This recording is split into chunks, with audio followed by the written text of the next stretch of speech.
All right, Mike's alive. Hello? Yep. Ooh, look at that. Brother Mark Frank. Ferrante, you look good with those headphones on. You look like, what do they call those guys? Are those the producers, or what are they? Oh, stop the banter.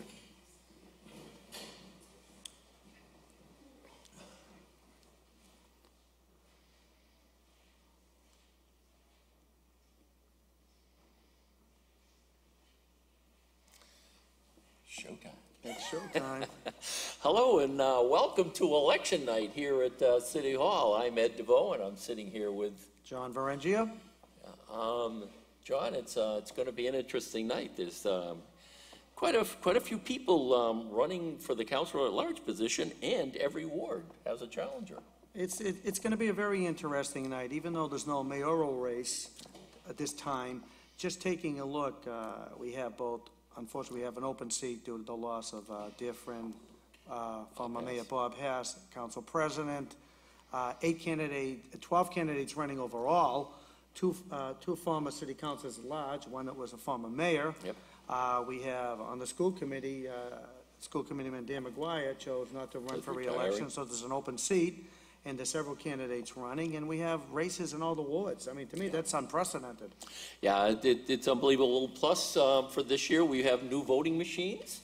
So we'll see how those work out. I think they've done a lot of testing with them, so they should be in great shape and ready to go. And then we have question one, the only question on the ballot, which is the exemption for senior citizens, which we'll be voting on and getting numbers on that as well.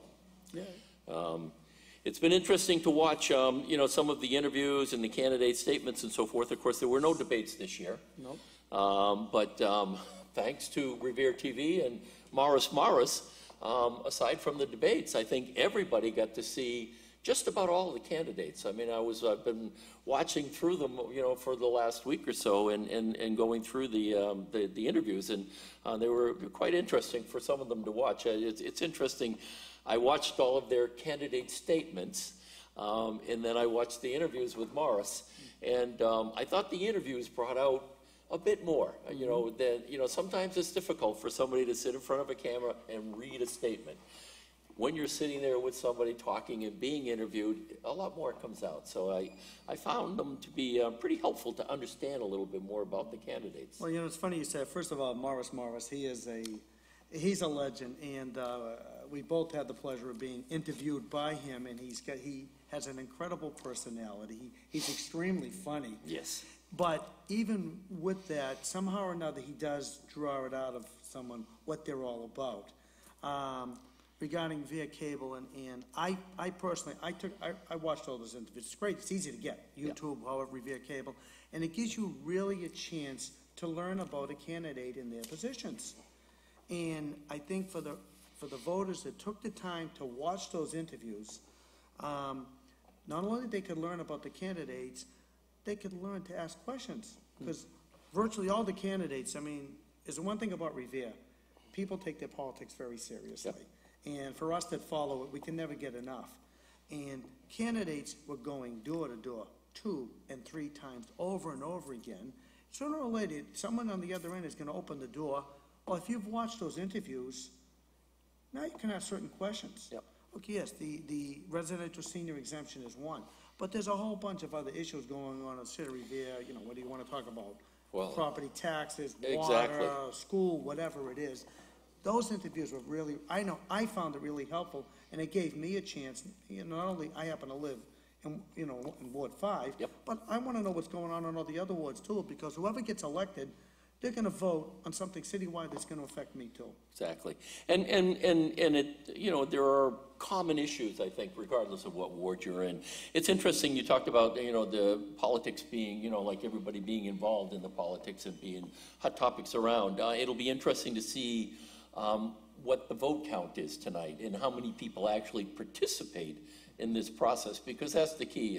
And we always talk about a lot of people talk about things and get upset about things and say things about things, but do they come out and vote? So hopefully a lot of people will be backing up what they think and what they say by voting tonight. So it'll be really good to see that. And that point cannot be any more well Yeah, taken. it's really kind of interesting. You mentioned about the issues. You know, of course, one of the things I heard over and over again was about the zoning and economic development. Of course, what's happening with Wonderland? Everybody wants to know what's going to happen with Suffolk Downs. Is HQ2 coming? The whole thing about residential moratorium on large-scale residential units. You look around the city, everywhere you look, there's something going up, and a lot of people feel very strongly that we don't need more residential units. And you know, so it's going to be interesting to see where that goes. The opioid crisis was another one I heard over and over again from people about things that need to be done there. And a lot of what I did hear were good things about what the city is doing. People weren't necessarily complaining that the city is not doing enough. Excuse me, it was a recognition that this is a bad problem. As a matter of fact, one of the things that I learned in listening to those interviews and the conversations is the fact that Revere, I think, is number 2 in the state for either addictions or deaths from the opioid. And number 1 is Everett, next door to us. So both Everett and Revere are suffering pretty badly from that issue, and the city's trying to do everything it can. And it certainly seemed to be something that I heard over and over from people. You hear it from everybody. Yeah. Unfortunately, it's a crisis of national scale. Yeah. And people are dying.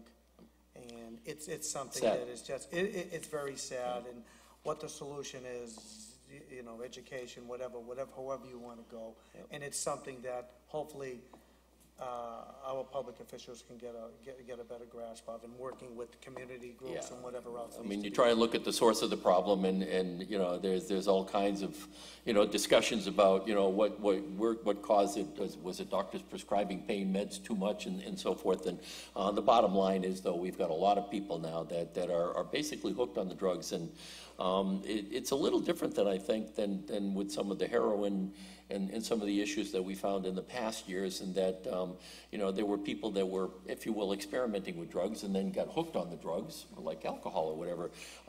The issue with opioids is that you're finding people that you would never expect to be hooked on drugs, being hooked because they had painkillers from a back surgery or knee surgery or something like that, and because they were predisposed, because of these drugs that they got to kill the pain, they now are having a hard time getting out of it, getting out of that vicious circle. They can't get off of it, and where do we go with So it's slightly different than, you know, some of the drugs that, you know, we used to see and talk about back in the 70s and 80s, and, you know, with the experimentation in drugs and what that all brought.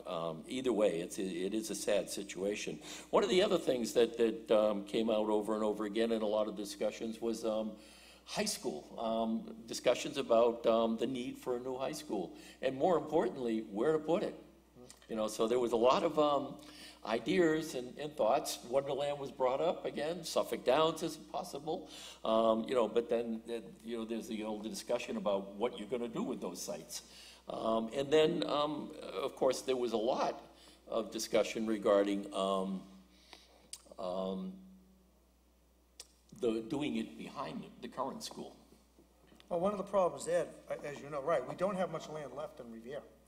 I mean, we really, really don't, okay? Yeah, all right, we'll find a place, no doubt, the city will. Question is, look, how are we gonna pay for it? I mean, that's kind of a little bit of a problem right now. Yeah. How much the state's gonna reimburse us, but everything that we're hearing, it's mandated. I'm hearing somewhere around the year 2022, we better either have it there or a plan in place. And I'm hearing some really, really crazy numbers. Yeah, I've not heard any numbers, so. Well, I've heard, well, I mean, I'm giving away my age over there, but I was one of the last graduating classes of the old Revere High School, and I think they were projecting when the current high school was built, it was somewhere between 5 and 15 million. I'm hearing costs literally 20 times higher than that number. How much would get reimbursed is another whole story. But it's something that's going to have to be addressed. It's going to have to be done. How that all works out. And the other thing is we have one of the few communities that we have a growing population. Yep. And I'm hearing a lot of that. So where do we go with that, too? And it's interesting, and you talked about the growing population, and getting back to the whole discussion about residential units. There was an interesting article, I think, in the Globe last week, a study by MAPC, Metropolitan Area Planning Council, about the correlation between the number of residential units and the growth in schools. And what they were saying is that basically there is no relationship to that, with the exception, and in most cities, what they found that there was no direct correlation between the two. However, one of the things that I thought was kind of interesting that came out of that, we've yet to experience that growth in residential units, yet during the period of 2010 and 2016, I think we experienced a 20% growth in children in schools. So even before these large-scale residential units have come on, and you can debate whether it's going to bring more kids into the school systems or not, there was this influx.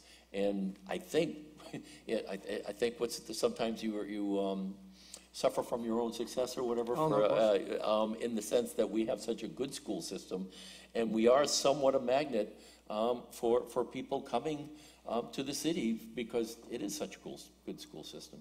Well, we that have lived in the town for a very, very long time, we may take for granted what other people see for the first and second time. We have a beach.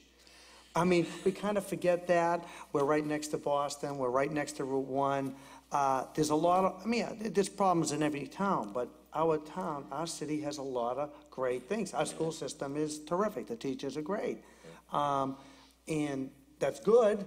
It's great. On the other hand, as it attracts more people, it puts more pressure on the city budget, which only leads to, we need to find more ways to increase revenue, and it creates a whole host of other issues. And that being said, it's the whole issue, I think, with residential, commercial, or otherwise, is going to be the impact, the traffic impact. Absolutely. Because of that density, whether more people are living here or not, more people are going to be coming in and out of the city every day. And I think there isn't a person within the city that would disagree that we definitely had some road system issues that need to be addressed. And one of the primary concerns is getting the state on board with, helping us fix those problems and issues. So it's going to be interesting down the road. Oh, but there's a lot of excitement in our town. I mean, we hear and talk about Amazon. Who knows? But can we just imagine if a company, just to even that we're actually in consideration, the city of Revere, partnering up with Boston for Amazon,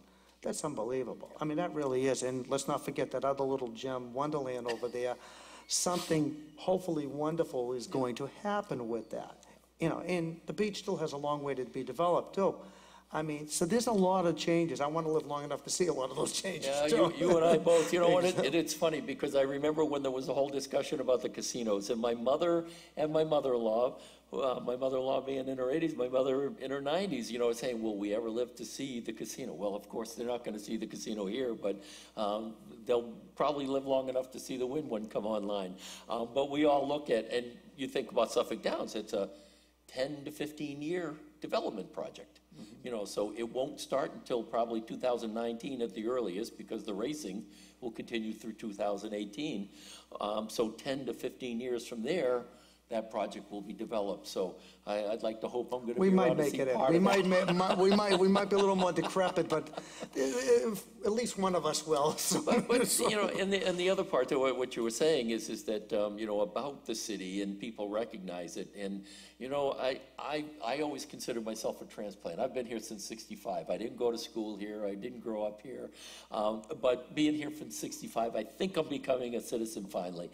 But all of these years that I've been living here and living in Beachmont and seeing all the things that are going on around us, you say, this is a gem of a place. Why hasn't it been discovered yet? And finally, I think it's being discovered.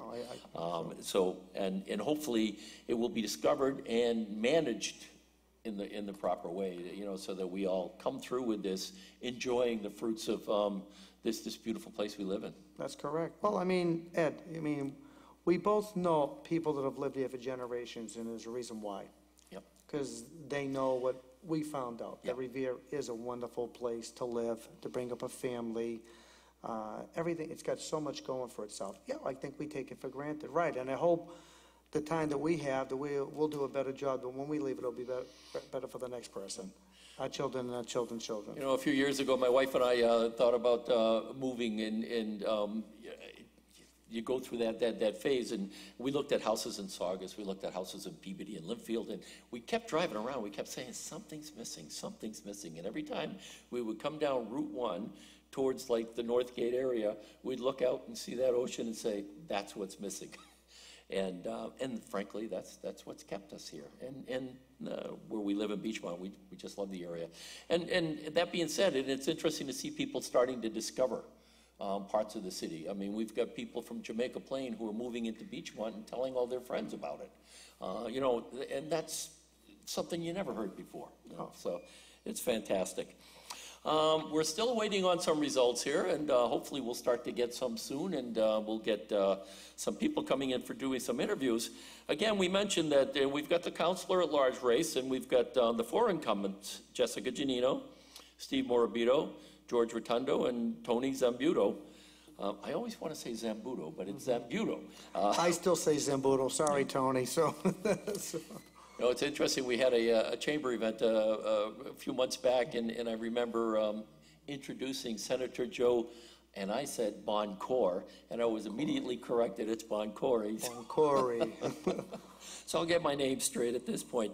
And as you mentioned earlier, unfortunately, the fifth seat, and who would have been an incumbent, probably running again, was taken,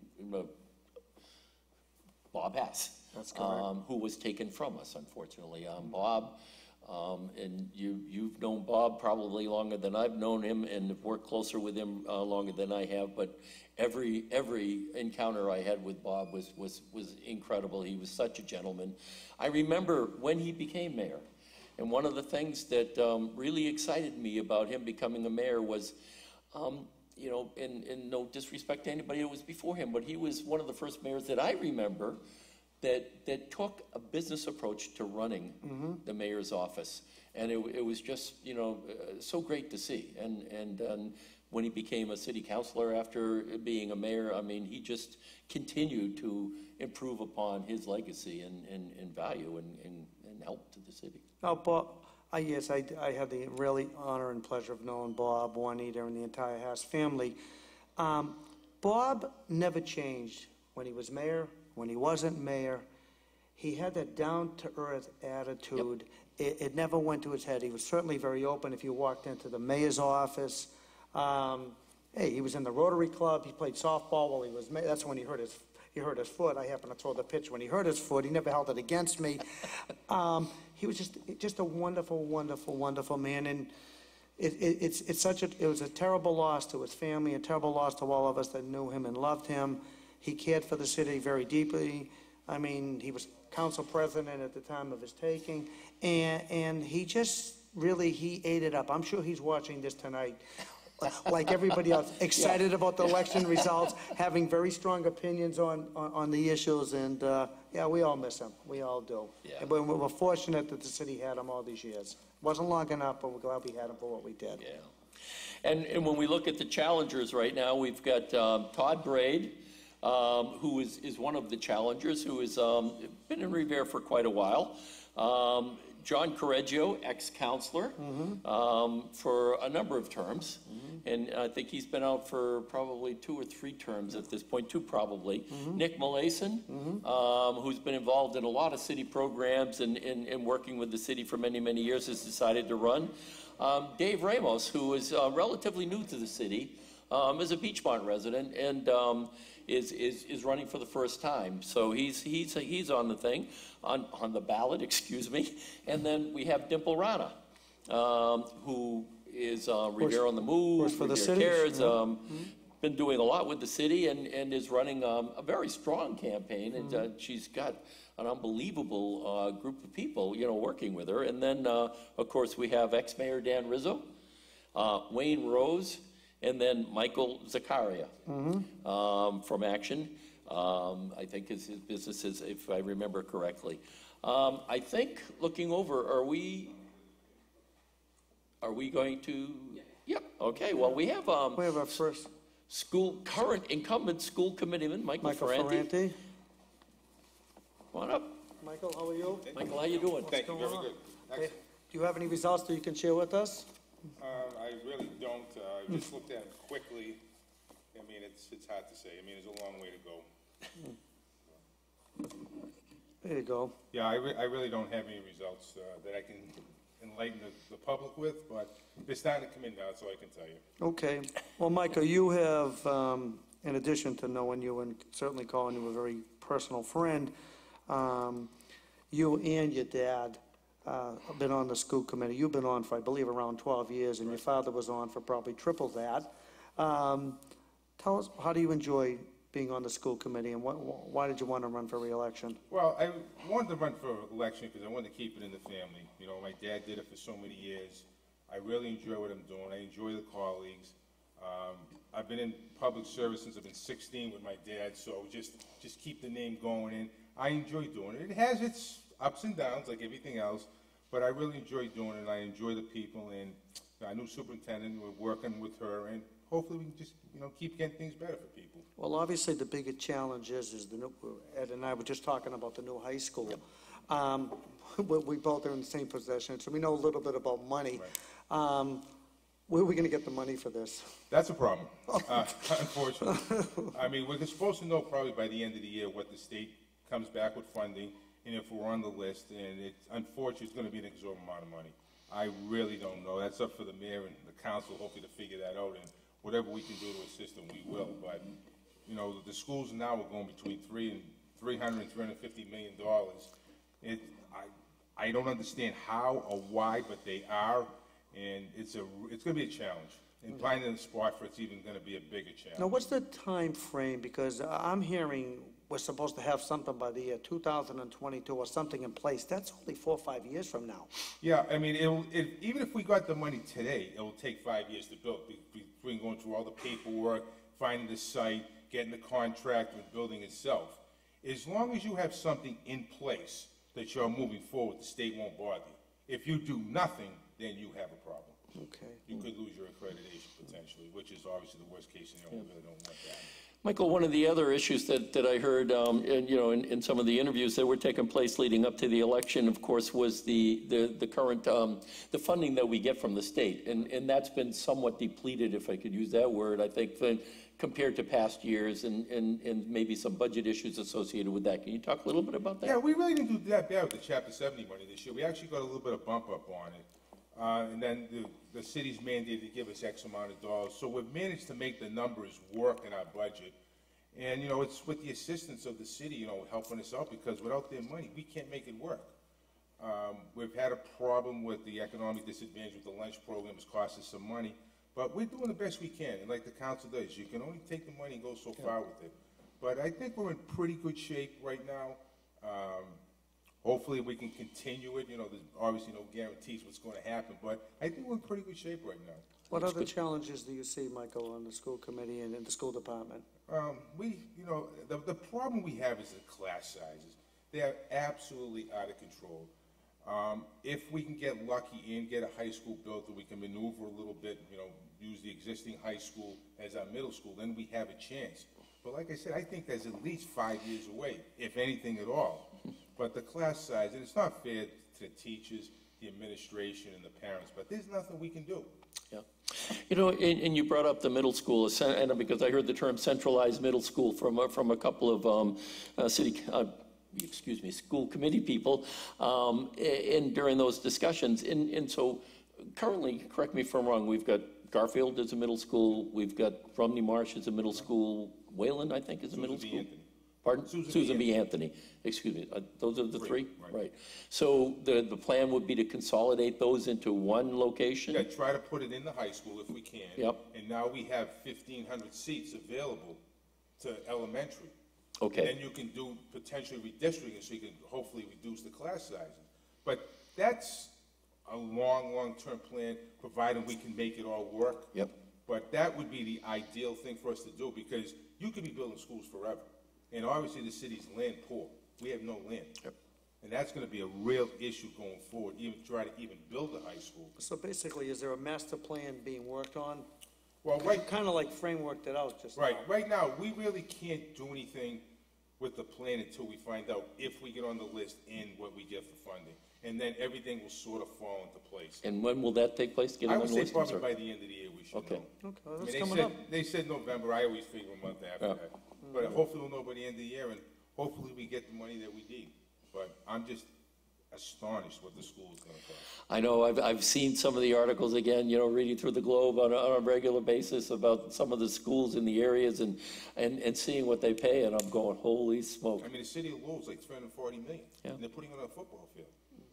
So you can just do the numbers. That's just unfortunately the way it's going to be. And I don't know. I mean, there'll be a lot of work done on it, but you need to go to A before you go to B, C, and D. Well, great. Thank you, Michael. All right, thank you. Appreciate it. Well, Michael, good luck tonight. Thank you. And good luck for you and your family. Thank you. Take care. Yes. Good Take luck. care. Michael Ferranti, Revere School Committee. Well, that was good. I mean, because some of the things you hear, you know, during the conversations, and it's nice to hear from the horse's mouth, so to speak. Well, exactly. And I'm sure we'll hear from others as we go on Exactly. tonight. Well, you know, like I said, Michael's been on the school committee 12 years. His father was on somewhere over probably 25 to 30 years. Michael has a business in Revere, right on Broadway. Is very active. I happen to know Michael for many, many, many years, and so if he's telling us this is what's going on, I think we got a good overview at the end. That was a great overview, actually. And talking about the school committee race, again, there's 6 seats available there. We've got Michael Ferranti, of course, who's an incumbent that is running for re-election. Susan Gravellese, I think this is her second term. Susan's been on, I think, since 2000, either 11 or 13. I Yeah. can check my notes. We'll find but out she's been when on she for a comes while. later on tonight. And then Stacy Rizzo, who's been on there for 8 years, I know. Fred Sinella, who's been there for a while. Yeah. Yeah. And then Carol Ty, who has a long career with the school system, 50 going all years the way back according to to the interview. teaching, Yeah. superintendent, and now school committee woman. You know, you talk about a legacy. I mean, that's quite a legacy that she's I brought. still have a hard time calling her Carol. She's Miss Ty, but Miss she Ty, tells me I have you to know. call her Carol. And my wife always talks about having her as an English teacher, I think, Oh, I in can- school, and loved her classes, actually. Absolutely. Yes. Carol's such a great person, and she's a member of the Beachmont Improvement Committee, and I see her quite often in a lot of the things that we do. You know, Ed, you talk about the school committee, and you look at that. It's a very interesting race. I mean, you have 5 incumbents running for re-election. All of them have won multiple times. So, I mean, they're both all strong candidates. Now you have 4 other candidates, all having name recognition. Glenn Lacidra has been on the Revere Republican Committee. He's certainly been around the city. Former city Ward 4 Councilor Steve Reardon. Steve Reardon. Attorney Steve Reardon, who has been very active. He was president of the Chamber of Commerce when I was there. He's in the Knights of Columbus. Reardon's name is very, very well known. You have Al Tremonello. Al, certainly, he's run for office before. He's been with the Journal. He's been with the Advocate, Veterans Committee, Revere League of Special Needs. Certainly a well-known name. And then you have Jerry Visconti, who ran before, came very close 2 years ago, ran a very, very, very spirited campaign, had a lot of visibility, a lot of signs. So I'm sure there's a lot of excitement going on in all those camps. Okay, what's that, Ward 3, Precinct 2 coming up? We're going to be getting some First results in results? here fairly soon, yes. And I think that's a race that everybody's been following. Current Ward 3 Council Arthur F. Guinasso, who's been on for a very long time, Revere City Council, I believe over 30 years.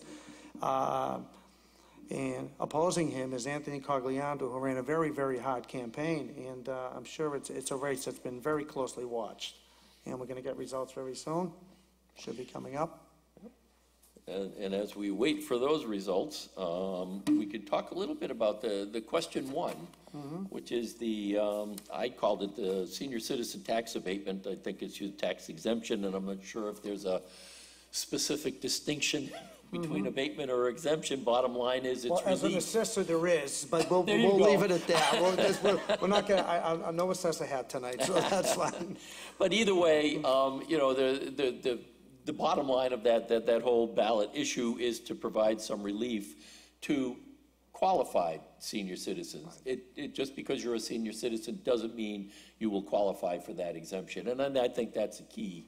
You know, And again, I get that question all the time Yep. in the assessor's office, and I say, unfortunately, I wish I could turn around and say you hit a certain age. It would certainly make my job and the other assessor's job a lot easier, but that's just one of the requirements. There's Yeah. other statutory I think requirements.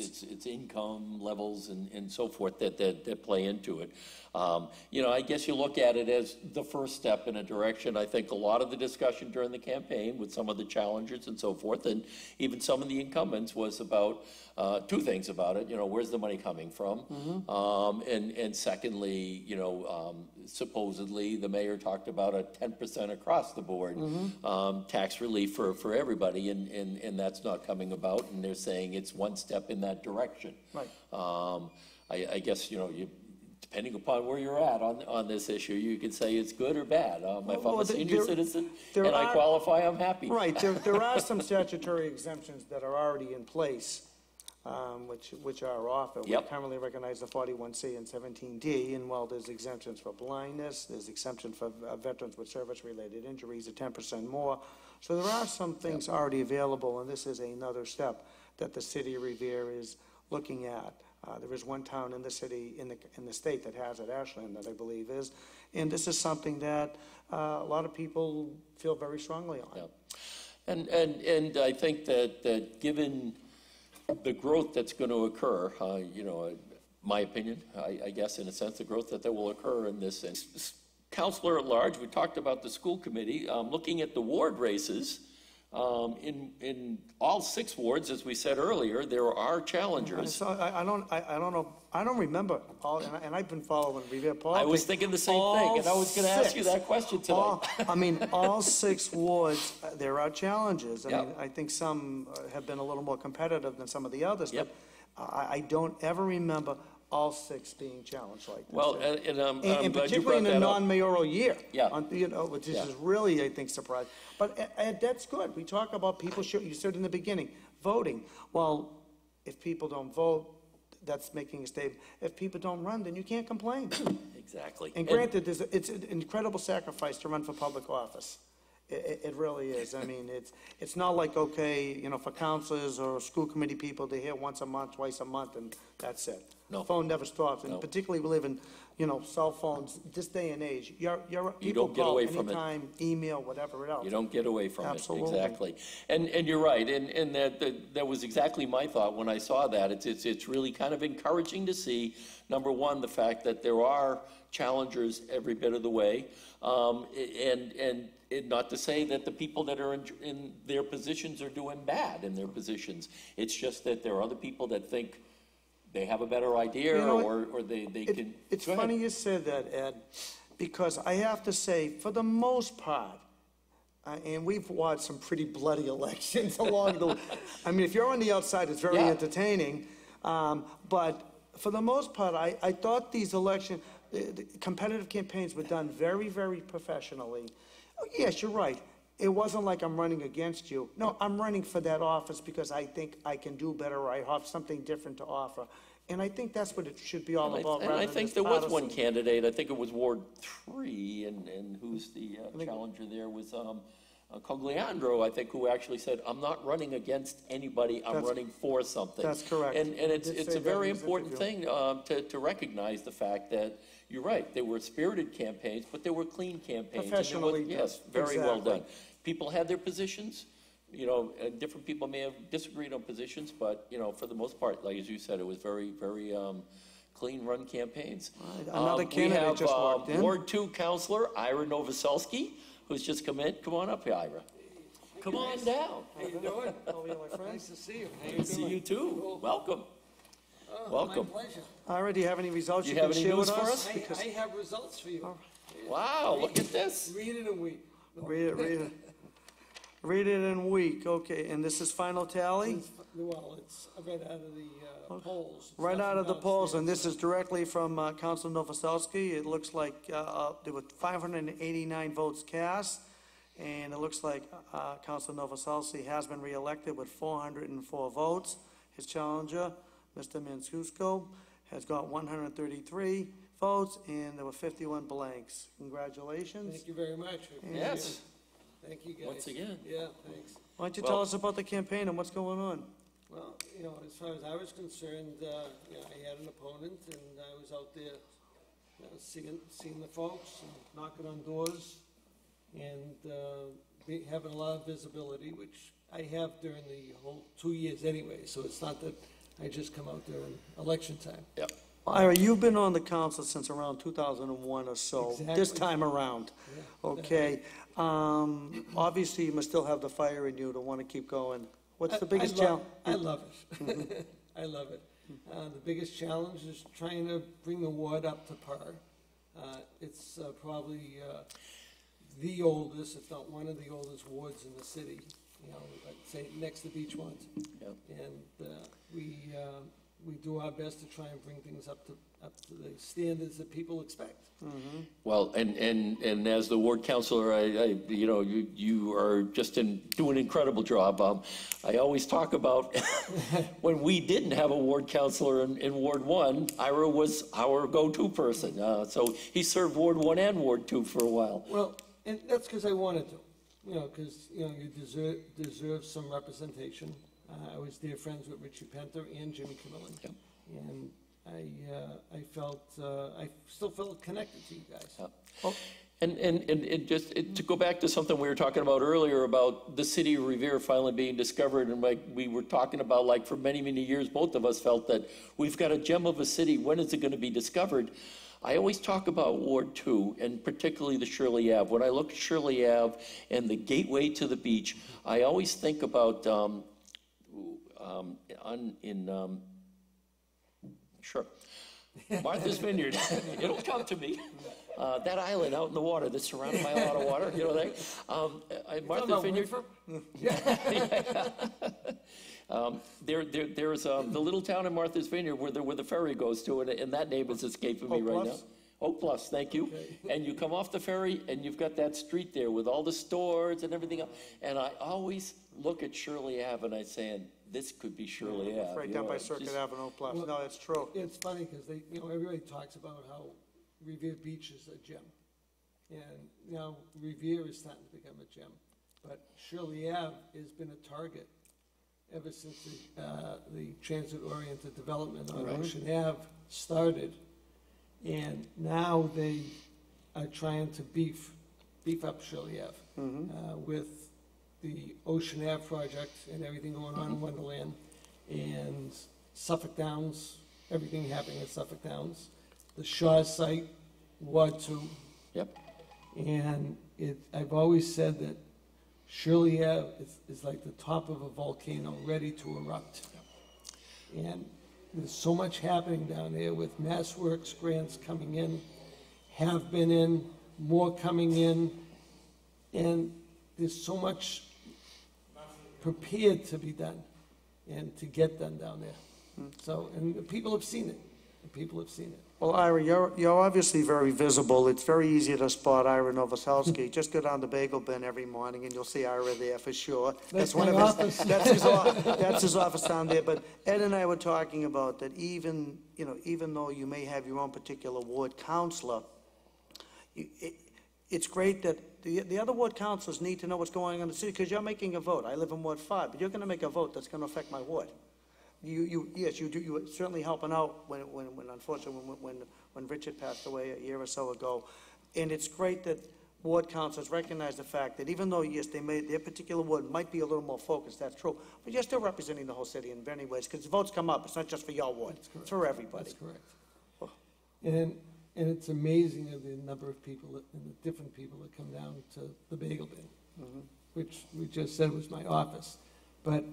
You know, you got Arthur Guinasso coming down there, Tony Zambuto coming down there, and it's just amazing. See, he says Zambuto. Yeah, Bobby Hass was always Bobby there. Hass, That's you know, right. It's just amazing. It is a very entertaining place, because half the time you'll have people on one side of the political, and so they could be really get entertaining for a while. Well, they say that, you know, coming up here and sitting at these desks is nothing. All the decisions are made at the Bagel Bin.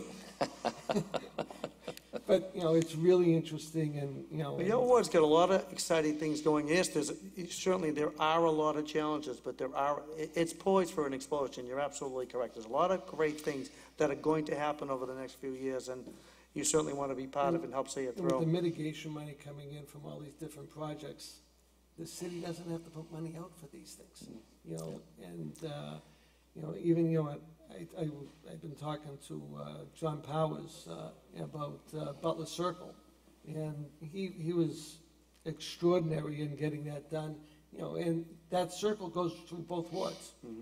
Yeah, but, he took the lead on it, and he was great on it, and I appreciate that, and I thank him for that. And I think it's something that we want to continue, and once we get an idea what's happening at Wonderland, we'll know things, but we need that commercial tax base to come in. And just quickly, the question one. Yes. Down in my ward, it was overwhelming. Okay, it looks like excuse me if I can Yes, kind go of, looks ahead. like we've got our first results Okay. coming in on the board. And this is from Ward 3, Precinct 2, This is the lad race. and we're looking at Jessica Giannino is leading the ballot, followed by Stephen Morabito, George Rotundo. Let's see, we've got 208 for Jessica, Stephen Morabito is 167. Looks like 121 for George Rotundo, 100. Is that right for Tony Zambuto? Tony Zambuto has 190. 190, oh, okay, so they're not in numerical order. Okay, I Todd- figured it was like, Todd Braid has 15, John Correggio has 86, Nicholas Malaysian has 24, Dimple J. Rana has 34, no, 111. 111, okay. Former Mayor Dan Rizzo has 201, which would put him in second place. Wayne Rose has 91, and Michael Zachariah has 83. Well, that's interesting. That shows that once again, Jessica Giannino is certainly looking like she's showing to be very strong as she's had the last two times. Just reading, it's only one precinct right now, but it certainly looks like Dan Rizzo has done very well in that first round. And in Ward 3, Arthur Guinasso. 206. Precinct 2, only one precinct in, 206 to 159 for Anthony Cogliandro. so that race was looked to be very competitive, and so far it looks like it has been very competitive. Yeah. So those are early results, but that is an indication. Kind of interesting. So looking at the council at large, it looks like all the incumbents at this point. Okay, we just got on the board. It looks like the school committee just flashed. If we could get that Oh, back. there we go, school committee. Okay, All here right. we have. Let's see if we can put this down and I can do it the right way. Let's see. It looks like Carol Ty has 201 votes. Michael Ferranti 179. Stacy Rizzo. Stacy Rizzo 178. 178. Susan Gravellese 163. Fred Sinello 158. Glenn So that- Lacidra 52. Stephen Ridden 114. Al Terminello 124. And Jerry Visconti 138. So the basis of that, it looks like to be a pretty competitive race.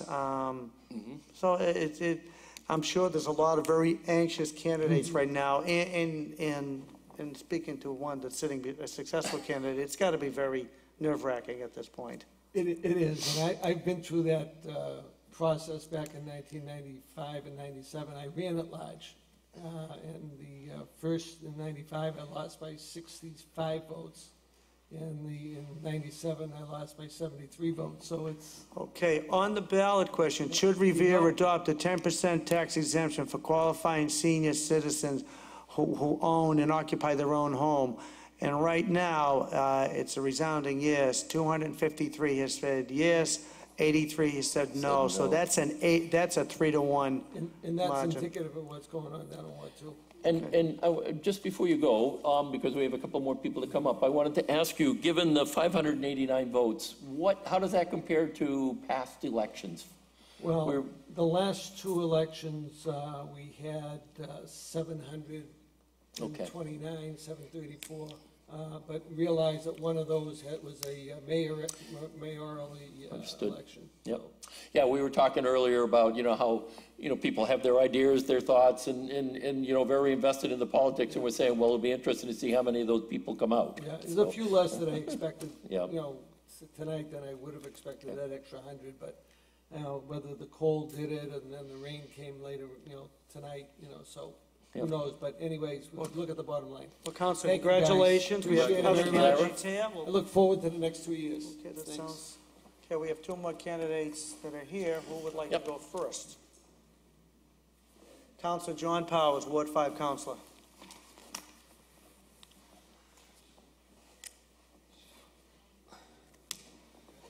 Councilor Powers, yep. Gentlemen, Welcome. good evening. Good evening. So we've been Councilor, look- we don't have any yeah. results in Ward 5. Perhaps you have something We've been you can looking share to the with us? guests to update us, so. I do. As a matter of fact, my opponent just congratulated me downstairs at City Hall. I have one precinct that's missing, and it's my home precinct, and I, in the past, have always carried that precinct. Tonight I carried all of the other 4 precincts too. And I think the margin is probably in the area of 200. And I'm very happy with that, of course. This has been a very difficult campaign, I think, for everyone. Everyone worked hard. We went out and did what we thought we had to do. Sorry to say, there's been a lot of deception and division in the city because of politics. I had always thought that train had left the station a long time ago, but apparently it hasn't. I saw an email on Facebook, and the only reason I mention this is because I think the public should be aware of what they see on Facebook and the comments that are made by certain people, and judge for yourself. A former mayor and a very dear friend of myself and Councilor Nowakowski's and most of the council and the people in this city, former Mayor Bob Hass. The other one was Christy Giannino, very well-respected family. And then myself and, of course, a fellow that ran a business, Bob Picardi, in the city for many years. Mm-hmm.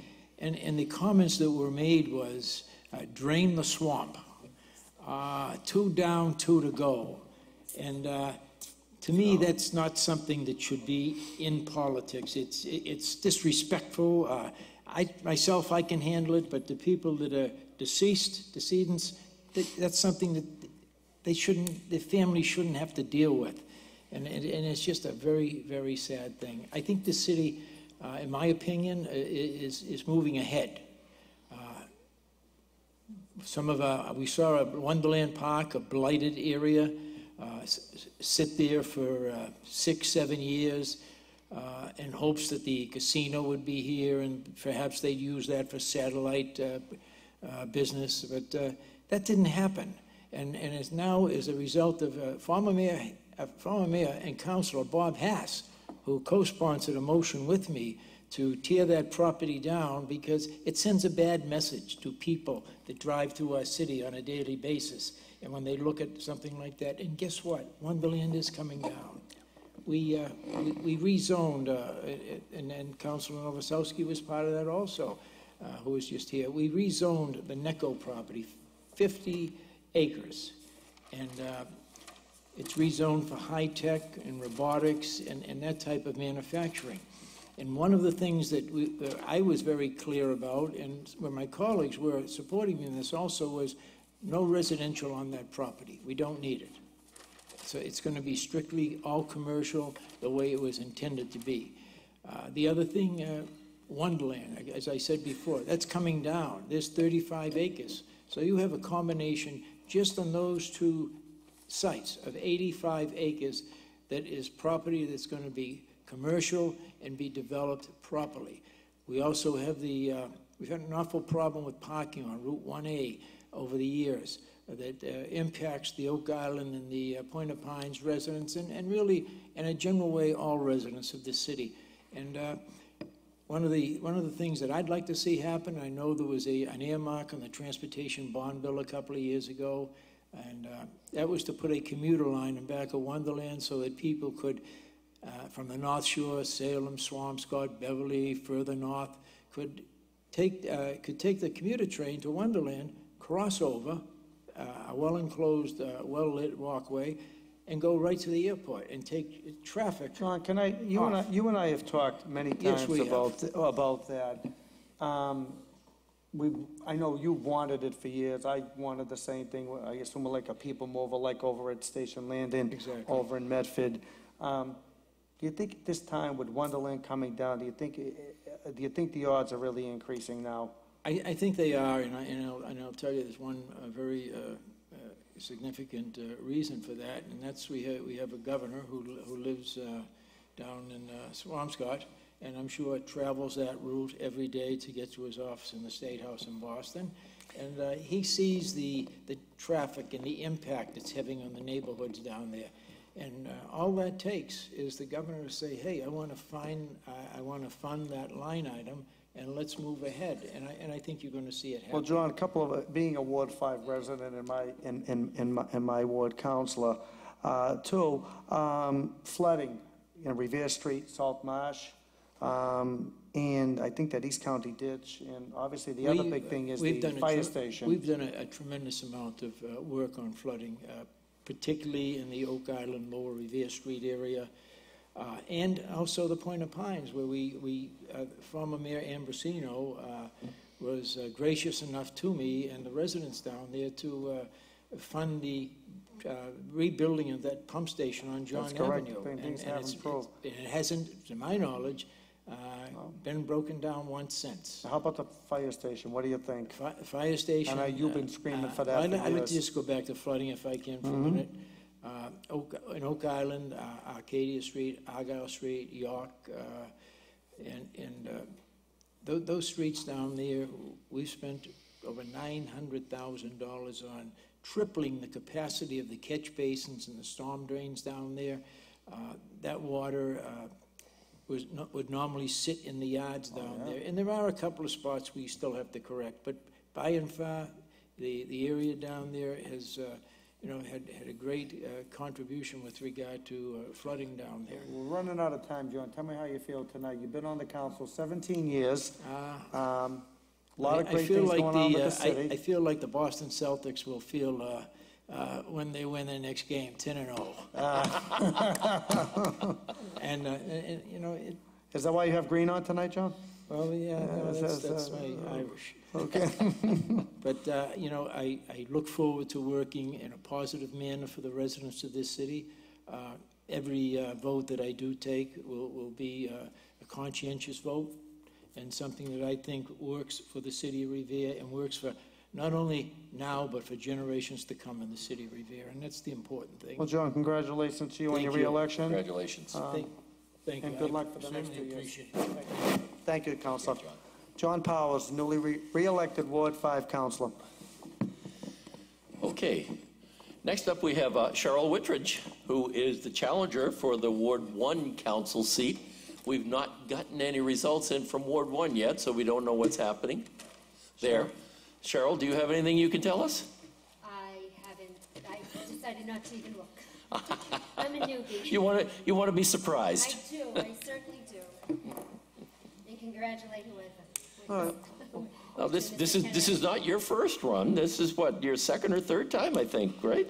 Yes. She ran the mayor. You ran for mayor a couple of years ago. Right. Yeah, And then she she did. ran, at large. A special election for 2010. Right. 2010.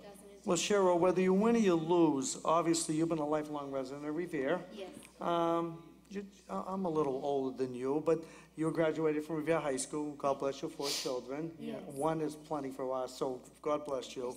Certainly. You ran on a campaign for positive change.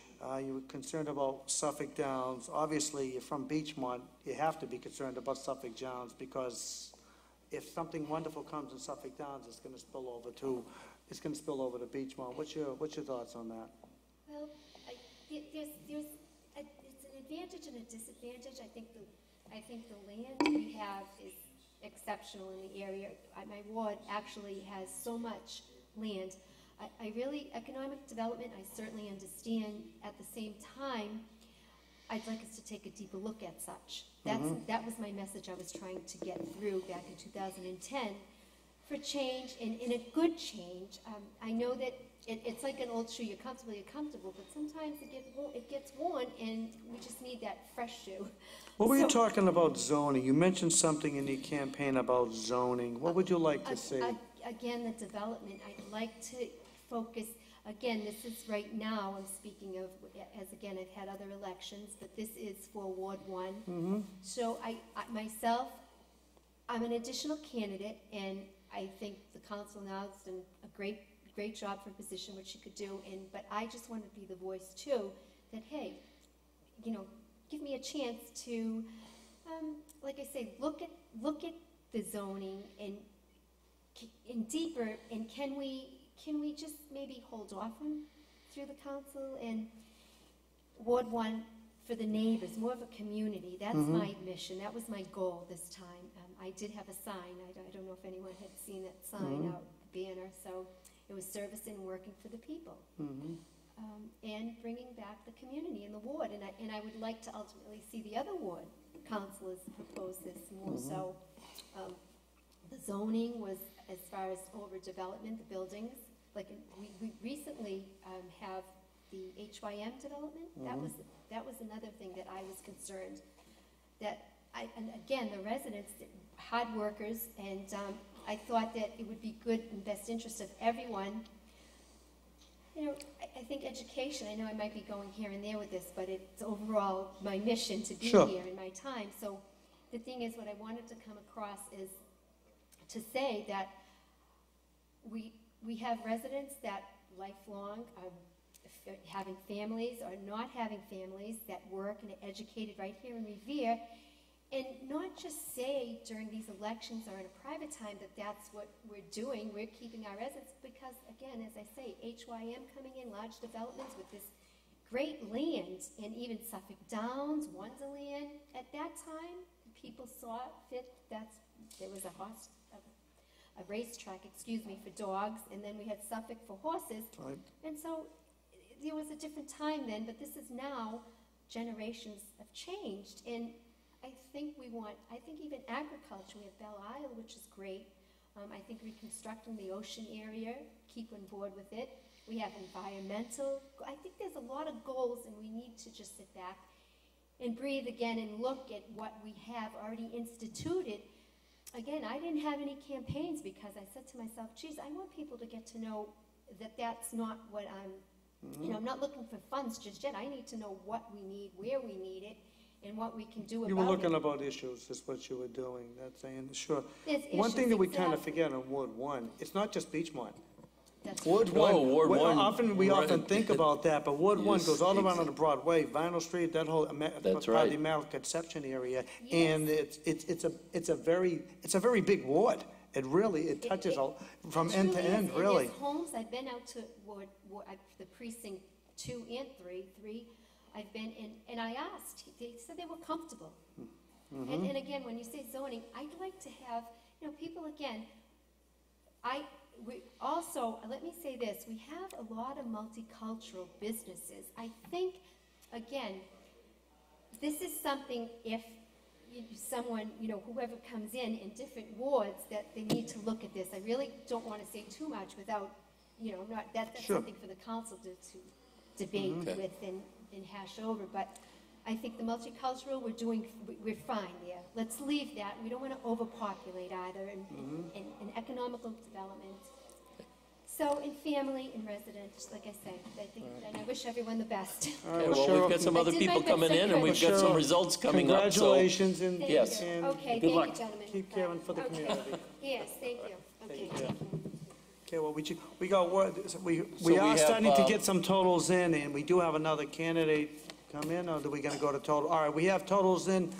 All right. This is the at-large race, and this is how many, was this like 6? 6 of 21, is that right? 6 of 21, and I'm going to see if I can do this. Let's see. It looks like right now with 6 out of 21 precincts in, it looks like Dan Rizzo is on top right now. with 1,482 votes. Followed in second place right now is Jessica Giannino with 1,378 votes. And it looks like in third place, it looks like Steve Morabito with my favorite number, 1040. It looks like in Fourth place I think it's 976, Tony Zambuto? Yeah, and George Rotundo is in fifth place 969. with 969 votes. So right now, if that trend holds, and we'll get to the other candidates, it looks like the four incumbents are running strong, and former Mayor Dan Rizzo looks like he's running very, very strong. Yep. Going down the list further, Michael Zachariah has 479 votes, Wayne Rose has 426, Dimple J. Rana has 473, David Jose Ramos 167, Nicholas Malaysian 173, and Todd Braid 134 votes. So it is six. That's about almost a third of the votes counted, and that's kind of pointing. That seems to me whether a trend is starting to develop, but it certainly is. It's very interesting. Looking at the Ward 3, we have Arthur Guinasso is ahead by 400, well, he's 426 to 329, about 100 votes ahead of Anthony Cogliandro. I don't know how many precincts, whether that's the full. Just Two out of three. 2 out of the 3, so we're still waiting for the final one to come in there. Okay. Ward 4. I'm sorry, go ahead. I'm sorry, no, go ahead. You go ahead. Yeah, go. Ward 4 is Patrick Keefe has 241 votes versus Philip Russo, 163. Looks like 153 to me, but I'm not sure. So Oh, 153, okay. take the glasses off. You'll do much better. So. Oh, yeah, now it is, yeah. It's all a blur. In Ward 5, it says John Powers leading Eric Lampedecchio by only 1 vote, but John is already pretty well assured that he has won re-election. In Ward 6, it shows Charlie Patch with 881 votes and Arthur DiMatteo with 256. So kind of, it's starting to look a little bit like the incumbents are doing very strong. Yeah. We do have another candidate here, Ward 3 Councilor Arthur Guinasso, and we're going to call him up here right now.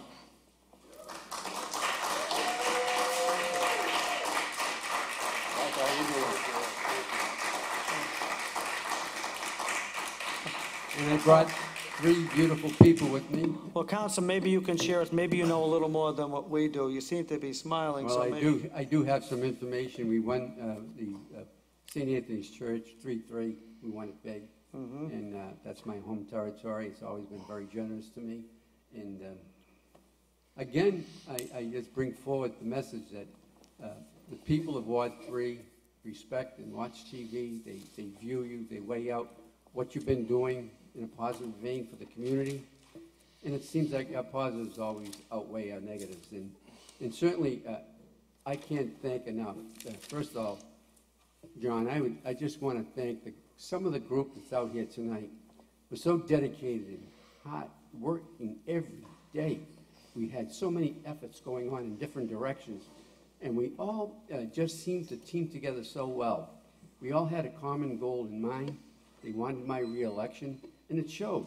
And it showed how hard and dedicated they were to the effort of re-electing me and convincing the neighbors of Ward 3 that we are the candidate for them. And so our message was very clear right from the beginning, as we always have been. We run a very hard, clean-cut campaign. We leave no stones unturned. We don't look back and say, well, we should have, we would have, we could have. We do it, and we believe in the Bill Belichick's motto, and we work hard, and we just dedicated ourselves to get me re-election, and I can't thank the individuals out here. I already told them at a little gathering we had before I came here how much I appreciated them and what they've done on my behalf. I just can't ever thank them enough, and debt of gratitude. And it would be so unfair to mention any individual. Obviously, my family. I mean, they worked. I couldn't tell you. And sometimes it gets you a little bit when you see your family members, your son, your daughters, their children, working so hard on your behalf, your wife. And there's a lot of other things in life they could be doing, but yet they said, no, Dad, we want to help you. And so I just can't thank them enough for the great job they did. Well,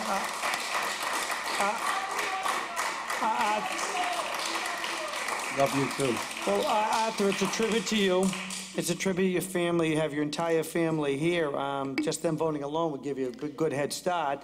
But I believe that there's 3 people behind you. I think they deserve an introduction, don't you? 3 beautiful people behind me, led by the eldest son, Dominic, and then Jimmy, and then Ariana. Oh, you little precious Ariana. And I'll tell you, their parents had to set aside some of their personal life and matters just to help their grandpa. They call me Papa. So they helped me in a way that, and then my family joined in with our extended family that's all right behind them, and I can't thank them enough for the efforts that they put forward each and every day in dedication to a common goal. And again, my heart goes out to each and every one of them because, and the unfortunate part about this whole evening, every time you have happiness, there's a little sadness. In our celebration, my wife fell down, and going into the Sons of Italy, where we have a little get-together, and she really hurt her hand pretty bad. I'm sorry So it's to a hear possibility it could be fractured.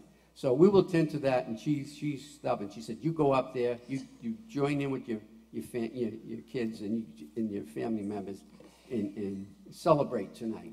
And tomorrow we'll visit the doctor." Well, that's, if I know anything about Linda, Linda's very strong, right. sure She is recovered. strong, but I just feel so bad because she wanted this victory so much, and she put forth all her friends to join in with me. I just can't tell you. There's so many people that had a part in this, and today it looked like an organized machine. But yet we just met a few times to organize little things, but they all fell in place, and with that came victory because everybody was so willing to accept other people's ideas. Now, Arthur, you've been on the council, with the exception of 2 years, for over 30 years, if 30 I'm not years. mistaken. I'll be completing 30 years in December. What's the biggest challenge? Is it the Pace Center? Is it Adam Court, at the Crime Watch, Friendly God? What, for the next 2 years, what do you see in the Ward 3 area? And again, as we've often talked about, even though you represent Ward 3, you do represent the entire city. I always take the big picture and play, Absolutely. always. But particularly in your ward, what's the couple of goals you really have in mind? Well, I'm so happy that you mentioned the Pace Center because that's going to come on board next year, and they're doing the work as we speak. And we're going to have the groundbreaking on Thursday, and that's a big event, for senior citizens over 55 years of age. And it's going to have a doctor in-house, it's going to have a nurse in-house, it's going to have adult care, physical therapy. You know what I don't like between Ed and you? Every time you say seniors, you're looking at me, and I'm feeling real self-conscious these John, days. I got to be honest with you. I don't know. I'm getting a little. It's getting Your age that I know you are, you look pretty good. You know, there's my wife there. She looks better than me. Look Alberta, at her. She's you beautiful. did a great job with Say that. that. But And it's because of her. I think there's a challenge out there. There always we have to grow our community. We have to grow it in a fashion that we keep taxes down. So how do you do that? You introduce hotels, that type of business, robotics that may go at the old Necco site. New hotel on Squire Road. That's Hotel coming in. on Squire. 5-story hotel. That's going to be great. La Quinta, by the way, is a nice hotel based on the fact that I worked at Mass General for 41 years, and La Quinta has a hotel in Somerville. A lot of the families that are patients, they stay there while their family's being worked on at Mass General because they simply can't afford the rates that they're paying in Boston. So it's a very useful thing to have hotels in the area. Oh, absolutely. And There's all kinds of again, revenue it's a for it. win-win-win. It's win-win, 100%. We get all kinds of revenue. Room no, tax, the no whole bit. tax, Beautiful. no children In the school system. be educated. Very limited public safety services, and so everything going forward with a hotel. And I heard a few people during the campaign say, why a hotel? Because it's the best thing for our city. Oh, And we that's a know all the win-win. facts, and we have to show that to our residents, why it's so positive. If there's any doubt, let's remove it. Let's tell them why it's so positive. And I think that's a very easy challenge, because I can do that. Okay, well, congratulations on a very hard-fought re-election victory. Congratulations to you and your family. I look Best at to them. Linda. Tell Linda to get well soon. Thank you so much. Thank you so much. And again, Ward 3, I absolutely love you. Good luck for the next 2 years. Councilor Guinasso. Love you, Arthur. Thank you, Joanne. Thank you all very much. Thank you. Okay. We have Ward 3 cheerleader Joanne McKenna here. No, Ward 3 cheerleader, Ward 1 counselor. Well, welcome, Joanne.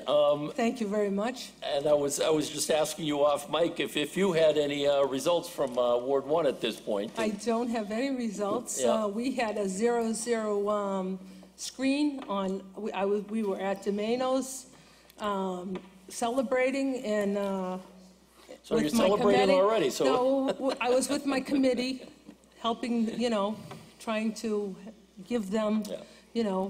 a good dinner, and because they've worked very hard for what they've done for me in the last couple of months, so we were down there, but it was a 0-0 screen, so. Yeah. Well, as we've talked earlier, I mean, it's no small task being a counselor, and it's even a larger task being, I think, a ward counselor. Yes. And not to take away from what counselors at large have to do and what they do, but I think as a Ward 1 counselor, you're probably more in the trenches, so to speak. Definitely. Somebody will probably correct me later on with that No, statement. that is but, the truth. I mean, I get about 15 to 20 calls a day with problems between potholes, sewers, whatever, trees, whatever. So I do think that, yes, ward councilors, I hate to say this to my fellow colleagues, but I do think ward councilors work harder than councilors at large. Sorry, but that's the truth. I think it's the nature of the beast in that people, the ward council is the first one they turn to for the most part, unless they've got a Definitely. connection, Well, direct connection. And I but, think there is certainly more accountability, and I think the at-large counselors, when they get a call for something, the first thing that they almost always do is they call the ward The ward counselor. counselor. Definitely. Which I think is. And I have to say, my colleagues are very respectful to me, and, they'll get a call, and they won't return the call, they'll give it to me, so it's very respectful the way they do it. So I have to give my my counselors at large, hip hip hooray, because they do give me the call, and then I take care of it, so it looks good for me. Joanne, So- you've been on the council a little more than 2 years, I believe. We go back an awful long way. Yes, we do. And we're still standing. Yes, we do. What's the best thing you like about being a counselor, and what's the worst? Okay, so in the beginning, I got baptized with fire because of the Shaw site. And people didn't understand my vote and where I was coming from. The Shaw site came to me and said that they were withdrawing without prejudice, and I voted for them to come back with a new plan.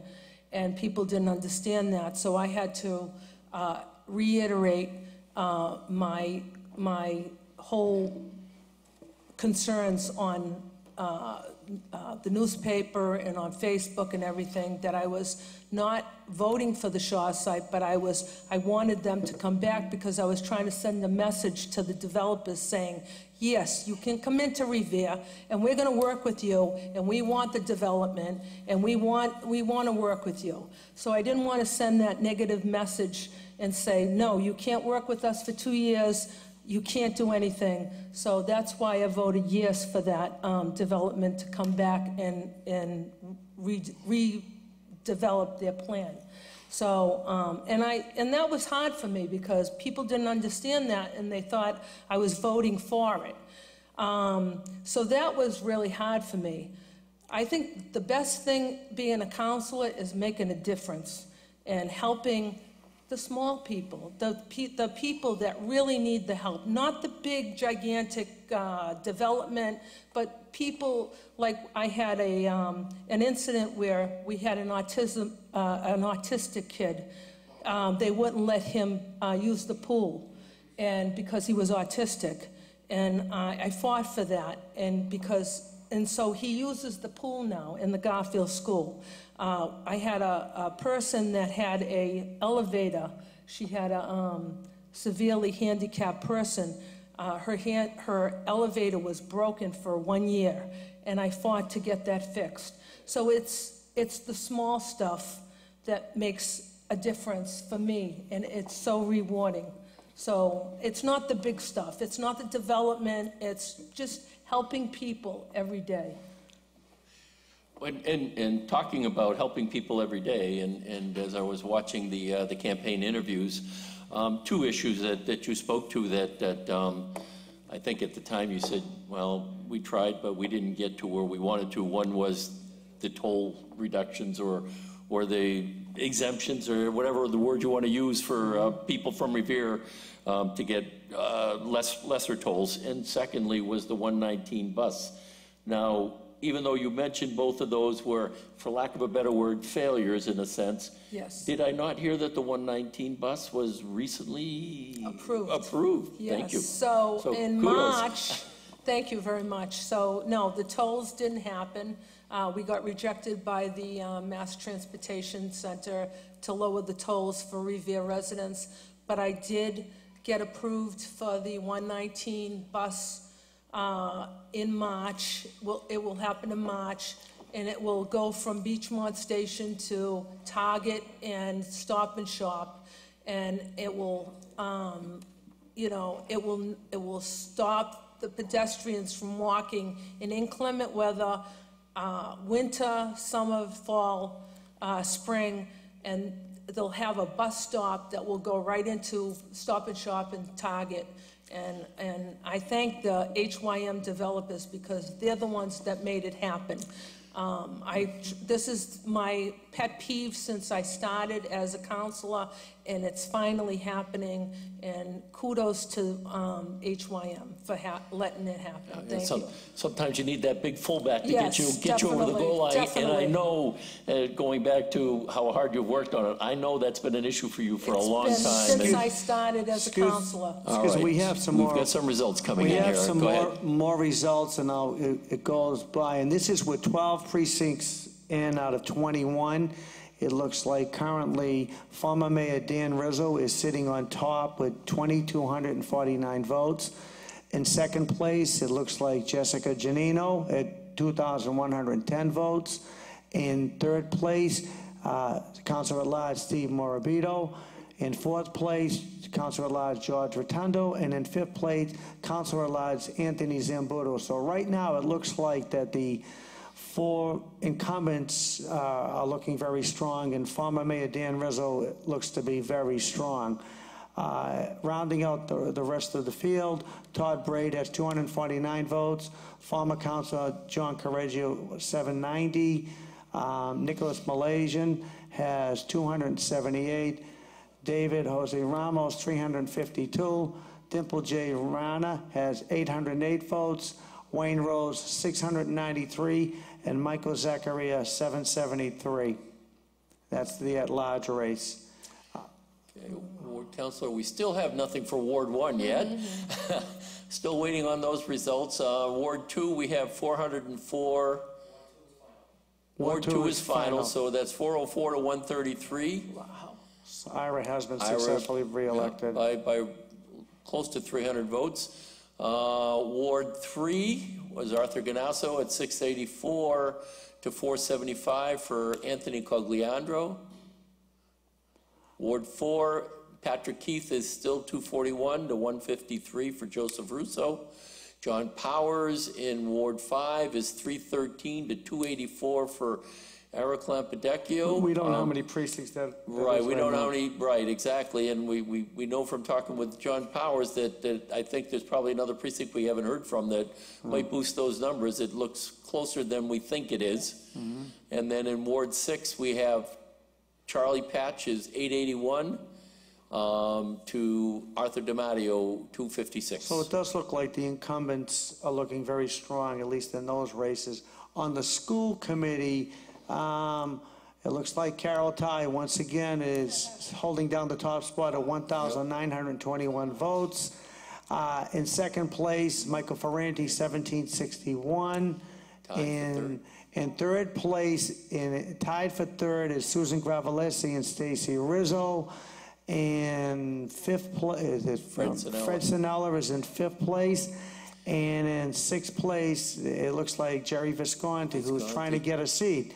Al Terminello is not too far behind at 1233. Steve Reardon is 1226, and Glenn Lasita at 509. So if these results hold, it looks like that the incumbents are once again going to be very strong, and Jerry Visconti, who finished 7th the last time and ran very spiritually raised, he's got a good shot. On the ballot question, it looks like right now it's a 3-to-1 in favor 3-to-1, of yes for the senior exemption, 2476 to 765. So the election seems to be shaking up so far. And how many precincts was that? That was 12. 12 out of 21. With the exception of Ward 1, we don't know. You'll find out. We don't know what Ward 1 is. Time will tell. Yes. So what do you see as your challenges going forward for Ward 1 and the city as a whole? I think the biggest thing from Ward 1 is Suffolk Downs. And I really do. I think we need to fix, if Suffolk Downs comes in, it's going to bring tons of traffic, tons of pedestrian traffic. I really think that we need to address that. We need to fix that. And I hope and pray that HYM will do the right thing and we'll get it done. But I think that's my biggest challenge right now is Suffolk Downs coming in, whether it's Amazon or it's, a replica of Assembly Row.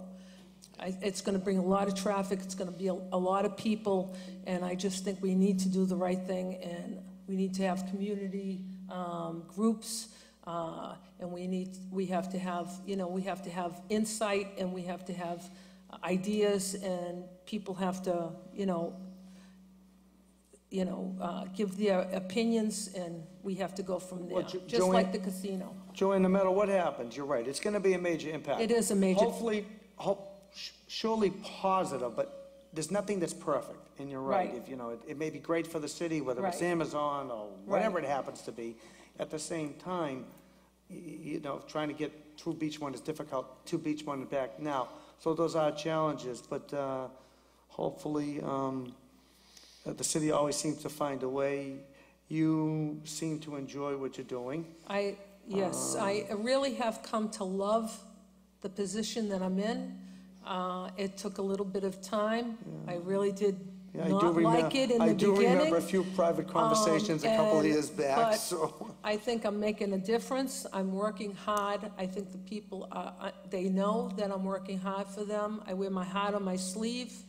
I answer everybody's calls, and they call me. I answer them back, whether it's right away or a day after. And I am trying to make a difference in Revere, and I am trying to please, everybody in Revere. So whether if they're my constituents or they're, the whole city, I am trying to do the best job that I can do. And I know we have one other candidate waiting, but I do have one other question because it was brought up earlier. Of course, most people, when you think about Ward 1, and many of us who live there think Beachmont, but Ward 1 is another part of the city. Can you talk a little bit about that area and some of the issues that you see there and the things that, for those people that you're doing as well? Ward 1 with Precinct 3, Precinct... down in the Immaculate Reception area. Yeah, so Joe. what I'm trying to do is, I think Precinct 3 is pretty good. I think their streets and sidewalks need to be redone. They do have issues with parking, so I'm trying to accomplish that. And but I think, I think Beachmont has a bigger impact than Precinct 3 does. But Precinct 3 they do have road issues, they do have parking issues, they do have sidewalk issues, and that's what I'm trying to conquer. So that's what I'm trying to do for Precinct 3. So All right. Thank you very much. Hopefully we'll be able to say congratulations at some point. Thank you very much. Thank you, John. All right, Joe. All right, thank you. Take care. Good luck. Thank you. Ward 1, Councilor Joanne McKenna. With us now, we have the Council Acting President, Ward 4 Councilor Patrick Keefe. Council, how are you? Patrick? Thank Should we say congratulations at this point? I think it's safe to say, yes, thank you. Okay, maybe you can share with us full results. We have partial results showing you ahead. Maybe you can give us a little more insight as to what's going on, Council? I had poll checkers at all 3 locations, and it was a very decisive victory, correct. Okay, well, congratulations. Congratulations. Thank you. All right, so Council, this is your second term on the council. You kind of, due to the horrific loss of Council President Bob Hass, you got a really baptism by fire, maybe a little quicker than you might have thought under the worst circumstances of all. You've been very involved with the community long before your run for public office.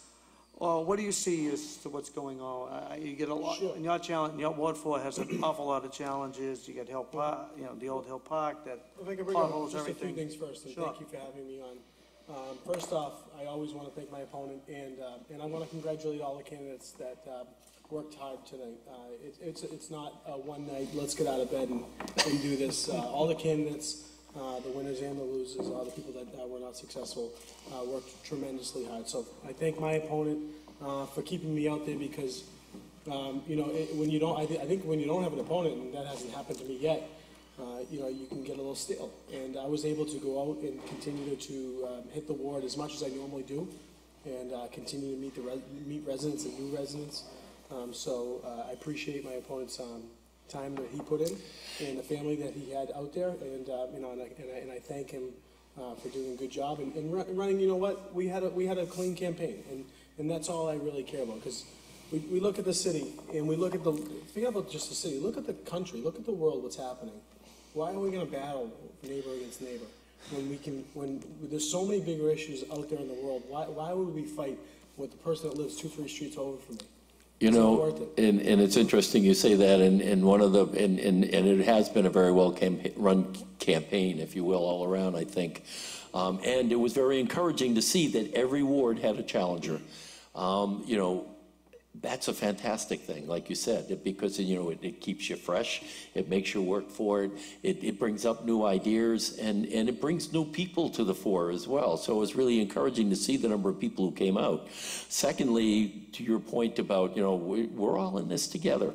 I'm reading the George Washington's farewell address to the nation.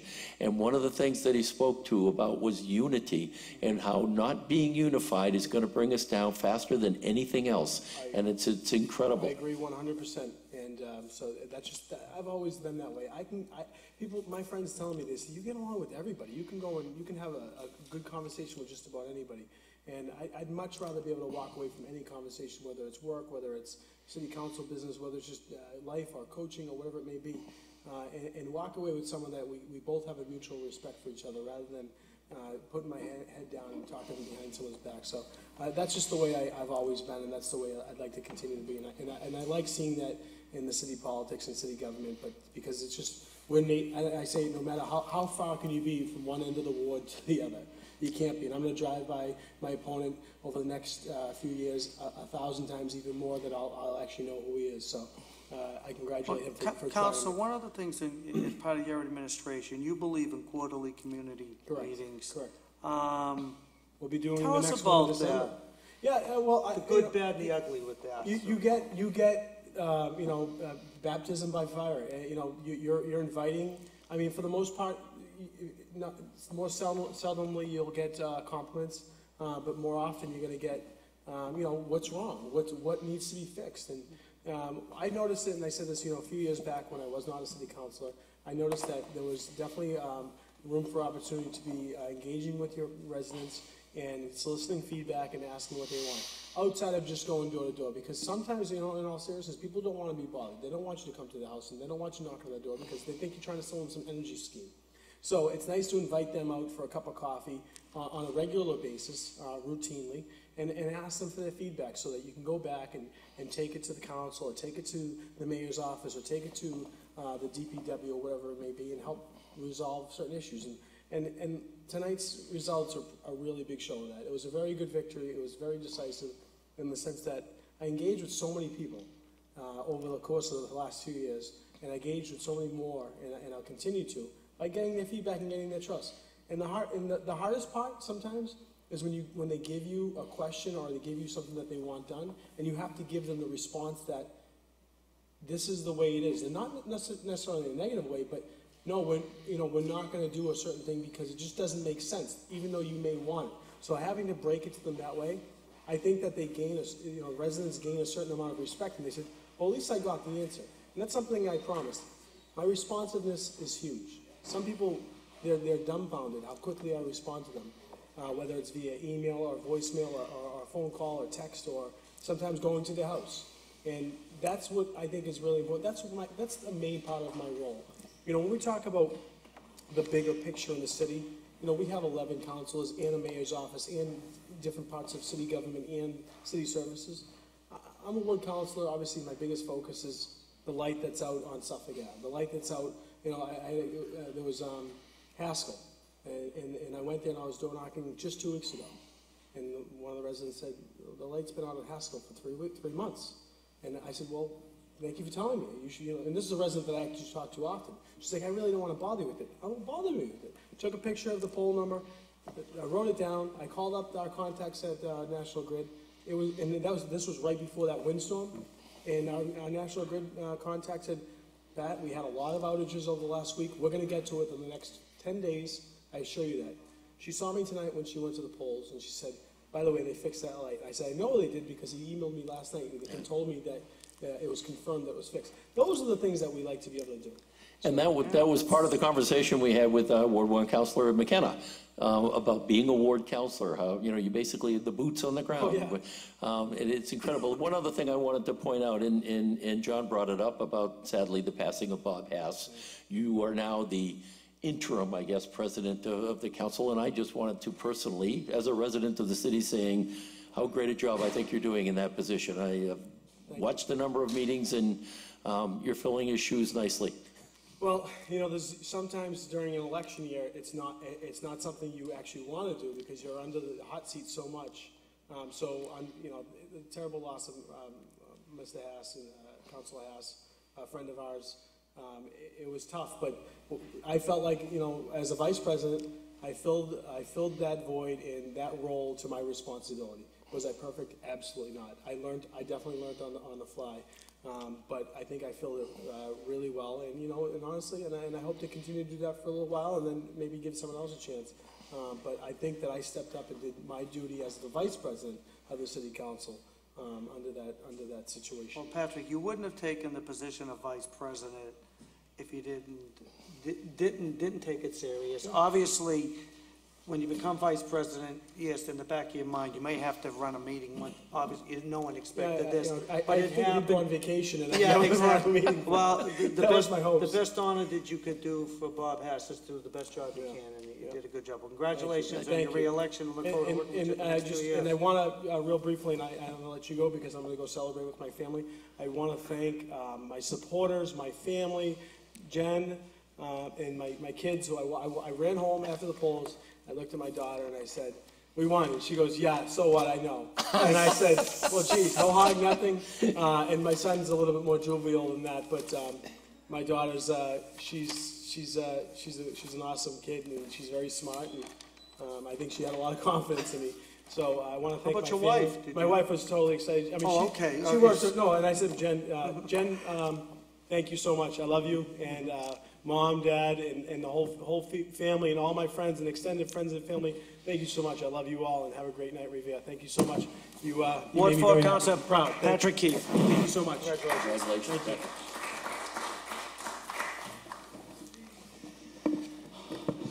you. Okay. Next up. We have former Mayor Dan Rizzo. Congratulations. Dan, please sit down. Last time we checked, there were 12 out of 21 precincts were in. You had topped the ticket. Do you have any more information you would like to share with us? Well, our results, and obviously they're not official, has us with 21 precincts reporting winning first place by 108 votes. Congratulations. So, yeah. So, well, thank you. Thank you. Thank you. Well, it is a role you've been in before. You were city councilor for 12 years, and if recollection serves me correct, the last 2 times you were at large, you had topped the ticket, so some things haven't changed too much. How does it feel tonight? Well, John, it feels great. It's a great affirmation that people in Revere still respect the service that I've been able to provide them over the last close to 20 years now. It's actually scary to think about it, but 18 years. I'm feeling my age again. again. I can't stand this. Yeah. This is terrible. But no, it definitely makes me feel good. I mean, oftentimes what happens, in politics in particular is, you go through a little rough patch and you lose an election and you turn around and you say, where'd everybody go? But I was very fortunate and blessed to still have all my supporters come to my side and who still believed in me and what I had to offer to the city of Revere. And tonight was just a result of their hard work. I mean, I've got the greatest supporters and committee people that I could possibly ever ask for. I think that we have tremendous opportunity here in this city. This city is the same great city it was prior to some of the things that happened to us during my term as mayor back 4 years ago, actually 2 years ago, and then 4 years back to then. We went through an awful lot back then, and we had some difficulties, whether it be natural disasters or contentious debates over projects and things like that.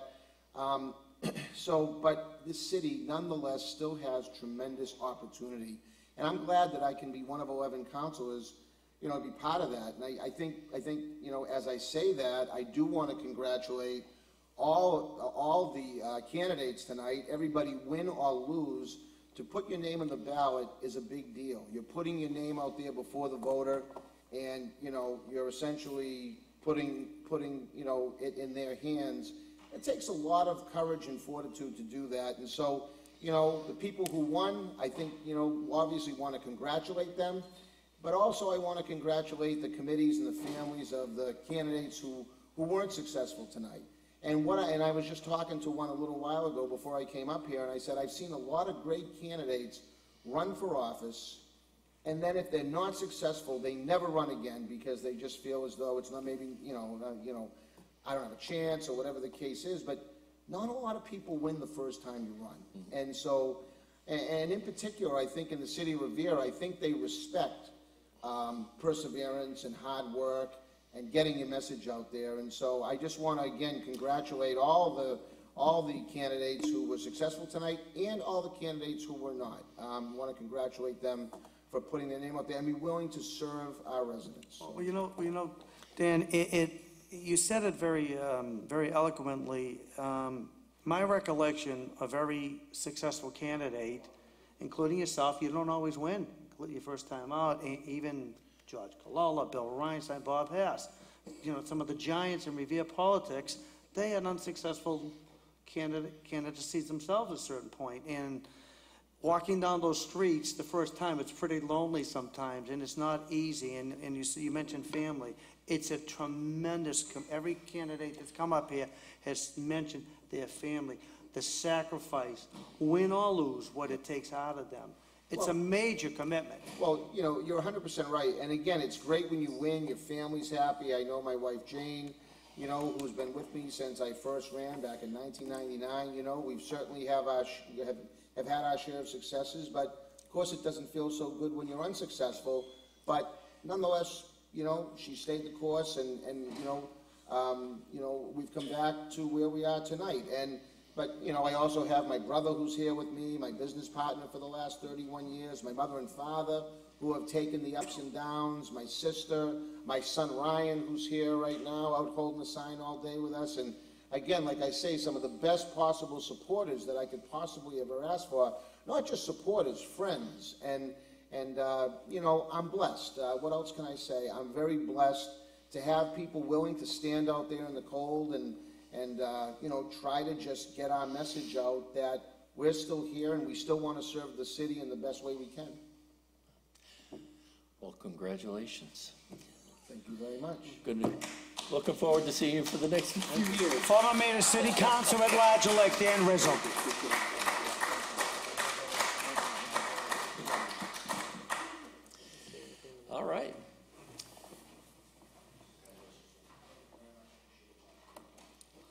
With us now is Mayor Brian Arrigo. Gentlemen, how are we doing? Hi, good to see you. Well, I'll start off by saying, and I think primarily, and you probably have a number of things on your mind, but I guess I wanted to bring up question number one, I think was probably the most thing on your mind at this point, because I know you worked very hard to get this issue passed. And it must be very exciting and very gratifying to see that it's done pretty well. We did, and it is very gratifying to see question one come out as popular as it did today. But the first thing I want to talk about is Bob Hass, and the fact that this election is clearly not the same without his spirit, you know, and his spirit is in the city, and it's here, and it's certainly here in this building. I know it's in my office every day, but it's just I was out with a couple of people over the last week, and it just wasn't the same, you know, and it brought me back to, you know, previous campaigns, and you talked about, you know, knocking on doors, and it's lonely, right? And so I remember very, very vividly the first time I ran for office, which actually a lot of people don't realize was actually in 2005.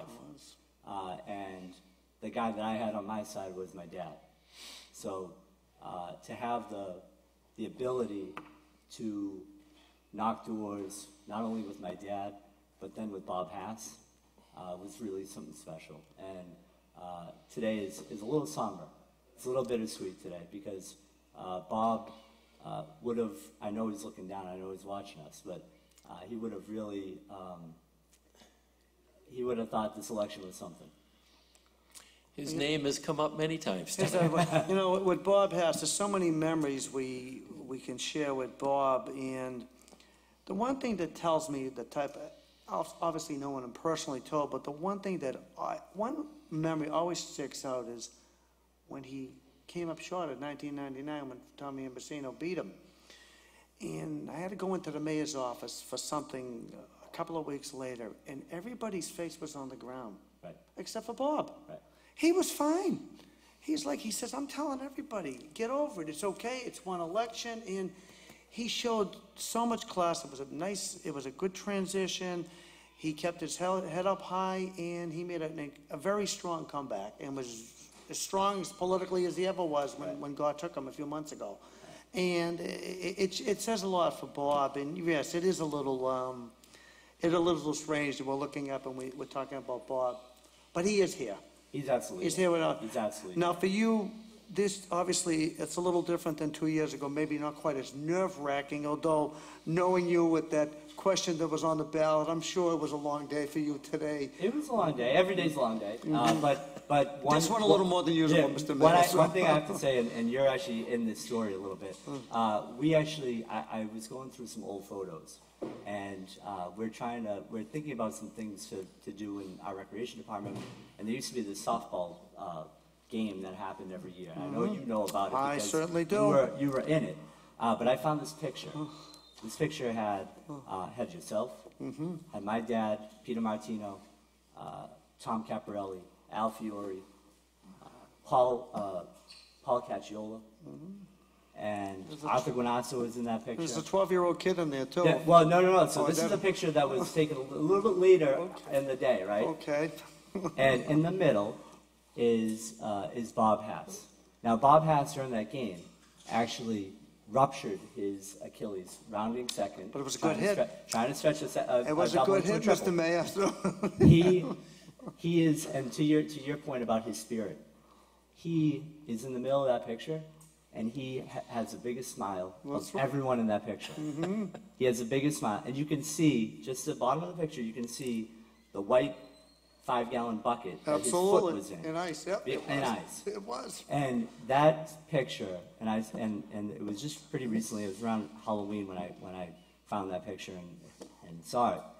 But that picture really captures his spirit, and is one that I'm going to have to share with you and make sure you get a copy of. I would love that, because But to your point about when you're down and when you're at your lowest, and if that means losing an election, that's when your character comes through. And he showed it. And he showed that, you know, when he lost to Tom, and when he showed the courage to face up to that loss and to be able to have a smooth transition, really spoke to who he was as a leader and who he was as a person.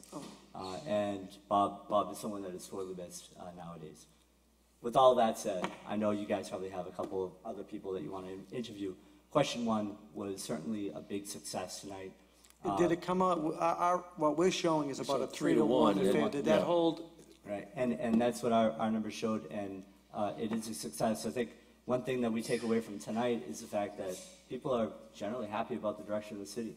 All incumbents in the wards all won. We have essentially the same experienced council that I'll get to work with, and I look forward to working with all of them. I do want to congratulate every single person that ran for office, number one. As was said, putting your name out on that ballot is a big step. But certainly for the winners, it's a big night and a fun night. There's a lot of work to be done from now on. And we look forward, my administration looks forward to working with the council and working with everyone, because everyone who runs for office, and I truly believe this in the bottom of my heart, everyone who runs for office is looking for the greater benefit of the city, and that's certainly what we do every day in the mayor's office, and something that I look forward to working with anyone to do. Well, it's going to be an exciting next 2 years. You're working real hard. Why you want to be mayor? I ask you that. I have no idea why, but God bless you and your family, and look forward to a great next 2 years, right? Yes, for Thank sure. you. Thank you, guys, and Davey and I love you. Joseph and Jack, I love you guys too. Bye. Mayor Brian Arrigo. Hello. Is that booby traps? Take care, Brian. Oh, we got final. All right, we have finals coming up here, and this is on the Councilor at Large race. All right, let's see what we got. And it looks like in first place is former Mayor Daniel Rizzo. Yep. Making a successful comeback. And second place is Jessica Giannino. And third place, it looks like at-large Councilor Steve Morabito. And fourth place, it looks like George Rotundo at 2786. And in fifth place, Anthony Zambuto, 2,728. So it looks like the four incumbents have been reelected, and former Mayor Dan Rizzo has also gained a seat. Right, and the remaining candidates out there, Todd Braid had 438 votes, 531 votes for Nick Molason, 725 votes for Dave Ramos. Dimple Rana had 1,379 votes, followed by Wayne Rose at 1,322 and Michael Zakaria at 1,311. Now, the ward races, we do have the ward races. right. Are these final numbers? Okay. So Ward 1, I'm sorry, go ahead. Yeah, Joanne McKenna, looks like she's been successfully reelected with 800 votes. Cheryl Woodridge has 184. IRA Nowakowski, we've already announced, 404 to 133. Councilor Arthur Guinasso reelected, 684 to 475. Patrick Keefe, Ward 4 Councilor, 838. His challenger, Philip Russo, 349. Ward 5, a little bit closer, but John Powers has been reelected, 844 votes to 690. In Ward 6, Charlie Pash, 1,005 votes, and versus Arthur DiMarti at 340. So it looks like all the ward councilors have been reelected. And In now the the school school committee race, Carol Ty, looks like once again she has topped the tickets with 3,602 votes. In second place, Michael Ferranti, 3,153 votes. In third place, it looks like Stacy Rizzo, 2,941. Susan Gravellese reelected with 2,928 votes. Who else do we have? Fred Sinella, looks like he's in fifth place, reelected at 2,624 votes. And it looks like gaining a seat is Jerry Visconti at 2,577 votes.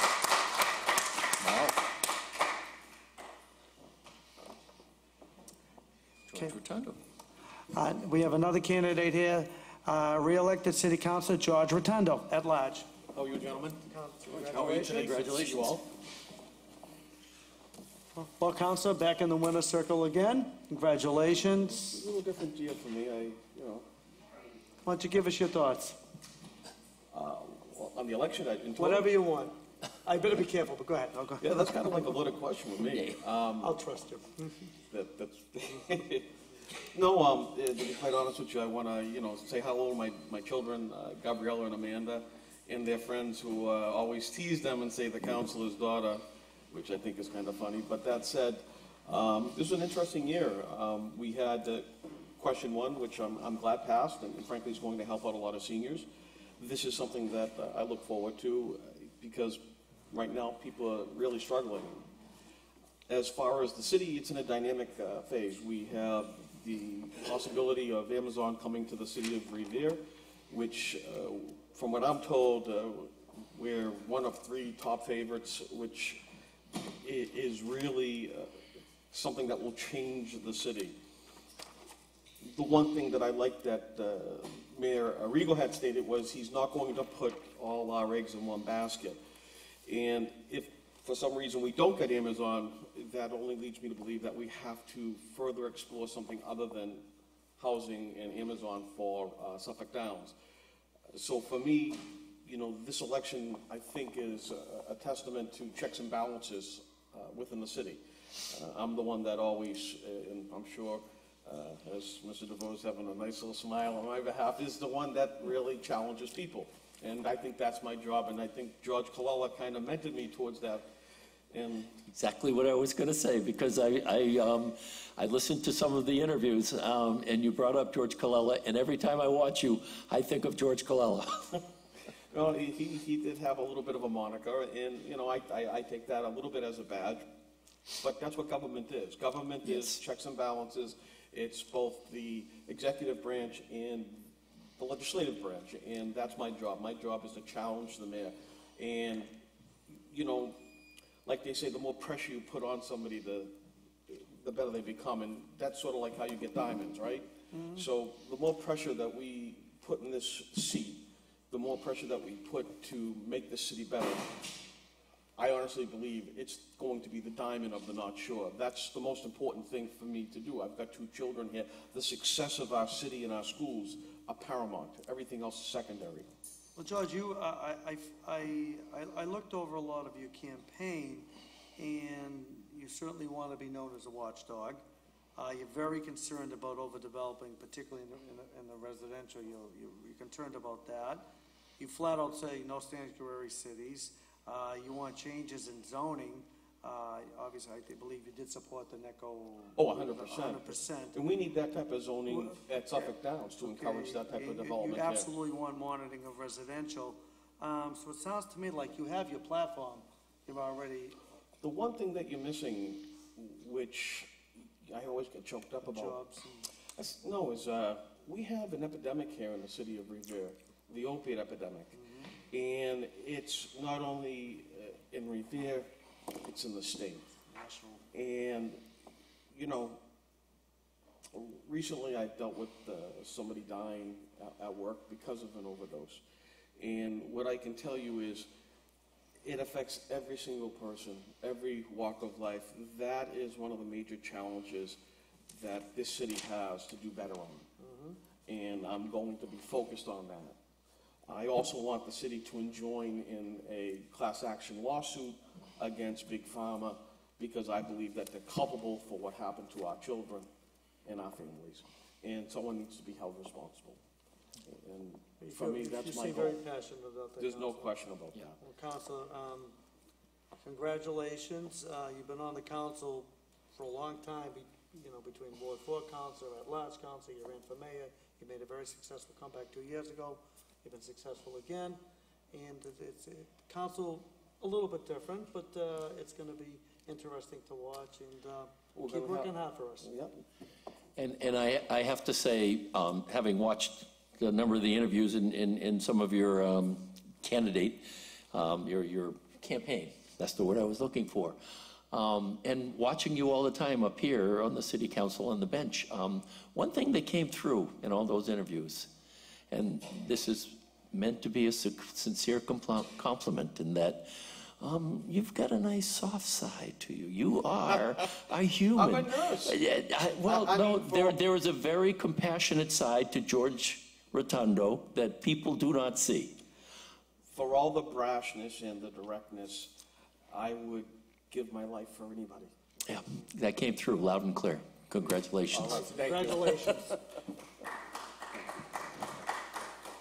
Newly re-elected Councilor at Large George Rotundo. Next up is newly re-elected School Committee Woman Susan Gravellese. Susan, congratulations.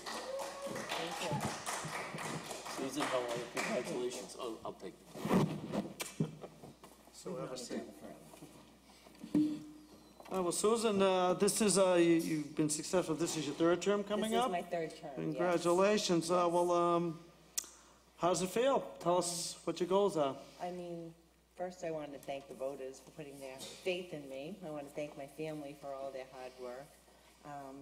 As you know, first on our list is a new high school. I know earlier tonight that Michael Ferrante was here speaking with you, and that is one of our top goals and our top priorities, with hopefully getting the funding secured and a space secured for a new high school. It will resolve a lot of problems in the city. Well, For our students. Susan, you've lived in Revere your whole life. Yes, born in Revere. You were born at the Revere Memorial Hospital, Yes, I the was. hospital that saved my sister Rosie's life as a little girl. Okay, so I lived right across the street from Not there. too many people can say they were born at the Revere Hospital. Absolutely.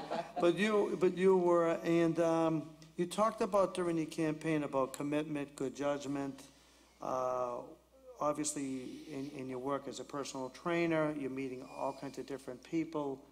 And you mentioned how that really is helping you out in your role on the school committee because there's so many different moving parts. Right, exactly. Like just all the different areas of the city that I have worked in, lived in, been part of, really helps me network with the people. It helps me to work well with my colleagues. I feel that we have a great team together with the school committee. We have a great working team.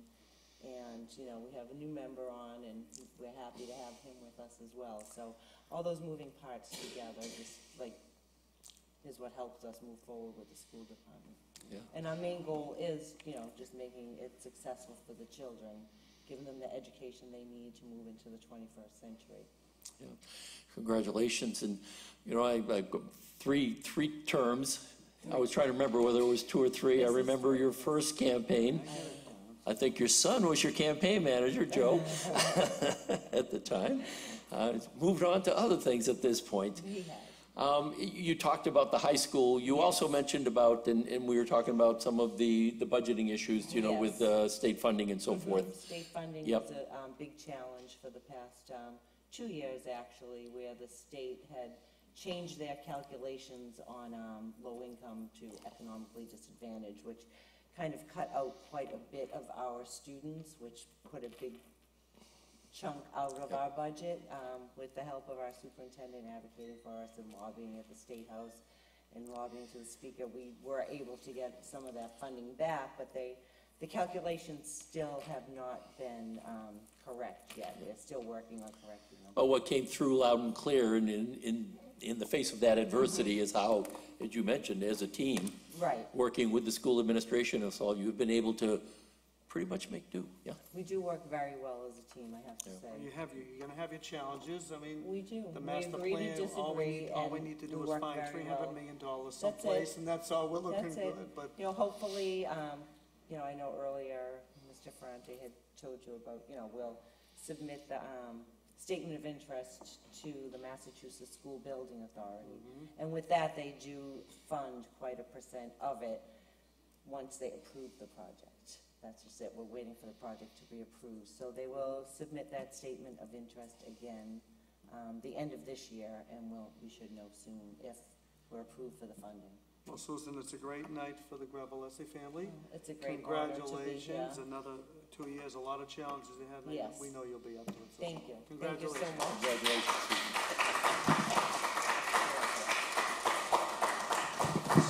Susan. School Committee Woman re-elected Susan Gravellese. And now we have newest member of the School Committee elect, Jerry Visconti. Congratulations. Thank you, Tom. Thank you. Thank you so much. Have a seat. Come on, guys. Easy. So I brought my clan with me. You want to Your introduce campaign them? My managers? campaign managers. You know, they had to put up with me for quite some time. So Who do we have here? Jerry, who is 13, my oldest, Sophia, Sabrina, and everybody knows Jojo. Jojo. All right, he's 6. Now, Jerry, do the kids know what a big deal this is? I mean, is Well, it like... I think they do, actually. You know, they're excited. I think they're just as excited as I am, to be honest with you. You know, it's a great victory for the Visconti family. It's a great victory for Revere, honestly, because we have, and I firmly believe that, because we have right now a member that has children in the system. A vested interest. And I invested 100%. So I'm looking forward to getting my hands dirty. Well, Jerry, this is the second time you ran. You came very close to last time. Yeah. You ran a very, very hard campaign. You worked extremely hard. I mean, I saw you all the time out there, and it paid off. I can see the euphoria on your face. You're very excited. We are. And, you know, and then when you get sworn in, then the real work begins, as you know. Yeah. Where do you see your focus as the newest member? Because you're coming back with 5 incumbents there that have been, that, you know. Absolutely. And they're coming, they're going to have a new person there as well. You know, so we obviously want to see a new high school, and that's very important. But the work begins now, Right. you know, and I'm looking forward to working with them. I think it's a great committee, and I can't wait to get my hands dirty and actually help make this school system better. I really want to say a couple things. I just want to first say thank you to my wife, Danielle, who has put up with me for the last few months. I should say, I want to thank my kids. I want to thank the supporters, the residents that we spoke to, and the supporters that have supported me throughout this campaign. And I really want to give special thanks to my father-in-law, Jimmy Rose.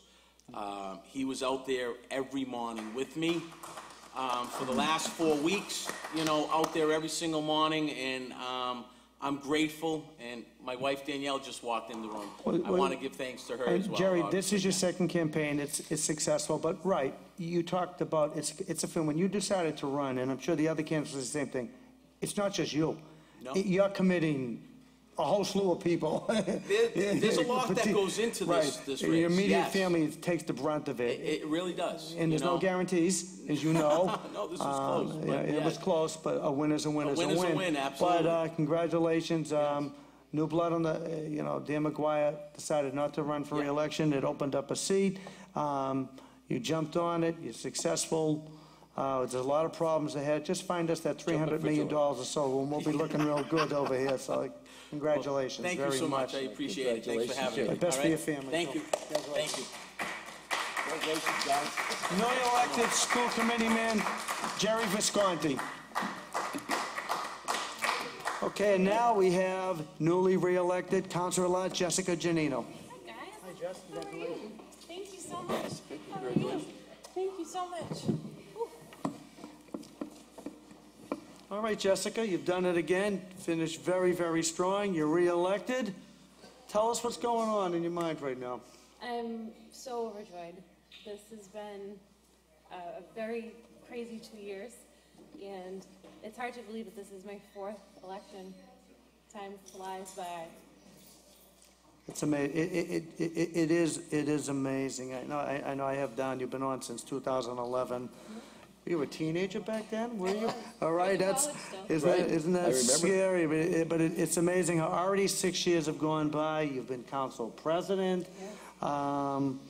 Obviously, it hasn't been the easiest time for you lately, and I know there's a lot of stuff going on as far as that, but following your campaign, you want lower taxes, you want lower water rates, you want good development. Great, how do we do it? I think that, well, Revere's greatest challenge is also its greatest opportunity, and that is our development. We need to utilize all those very large parcels of land that we have so we can bring in the right development that's going to help businesses grow in the city and bring in new businesses. We have a lot of residential development. We have a lot of people living here. We have brand new schools, and we have many schools that are filled. So it's our job on the council right now to work with the mayor's office in bringing in the right development, which I think we have some really great developers that are working in our community right now. And I know my colleague Joanne McKenna spoke earlier about really being friendly to those developers and showing them that we want these new businesses. You know, all of our neighbors have these great developments like Somerville and Medford just got Wegmans, and I know we were overjoyed about Market Basket, but things are coming into surrounding communities, and we need to be on the cutting edge of that. And I think that our developments are a huge key to that.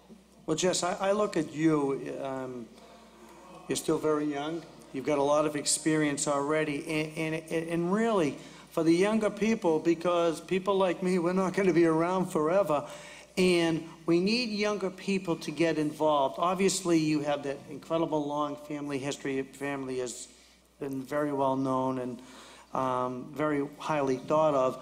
But you have a big role to fill. People look at you and it's like, okay, all right, you know, Jessica started doing it at a young age. It's an idea to other people. Get involved. You're the future. We need people to get involved. And you know the sacrifice. It's not the easiest thing. People don't always call you to say hello, do they? It's very true. You know, but being on the council, you get the unique opportunity of being there for people when they're in very difficult times in their life and in very exciting times in their life. So as many certificates and happy moments we get to share with people in the city, there are also very difficult times. There are floods and power outages and fires and all of the very difficult things that we deal with on the council. But it's outweighed by all of the happy things and the good things we get to do for the community and all the positive changes we get to make. Well, you got an exciting new year, two years coming up. It's going to be exciting. There's going to be a lot going on. Yes. Looking forward to And you're looking for, I think you're up for the watching challenge. I am too, and I really want to take this time to really thank my family. As you mentioned, this has been a very difficult time for us, and this election was very, very different because I'm sure, as everyone knows, my grandparents were always an incredible part of my campaign. My grandmother was sorely missed on the campaign trail this year, but we're dealing with our own family challenges, and of course, you know, losing my grandfather was very, very difficult, and it changed the whole dynamic of the campaign. But I'm blessed to have had the extended family that I do that stepped up to the plate to help us out, and my committee that really, really came through. Rose, who's going to be my new campaign manager, helped get all of our sign holders together and everybody organized, and I have a really, really dedicated team that's been with me for the past 6 years, and they're ready to do a couple more. So, Well, Jess, congratulations. Well, fantastic. I know it's a Thank difficult you. time for your grandmother. You know how I love her deeply. And take it one day at a time and keep doing great work for us. Thank you, and thank you guys. Have a great night. Take care.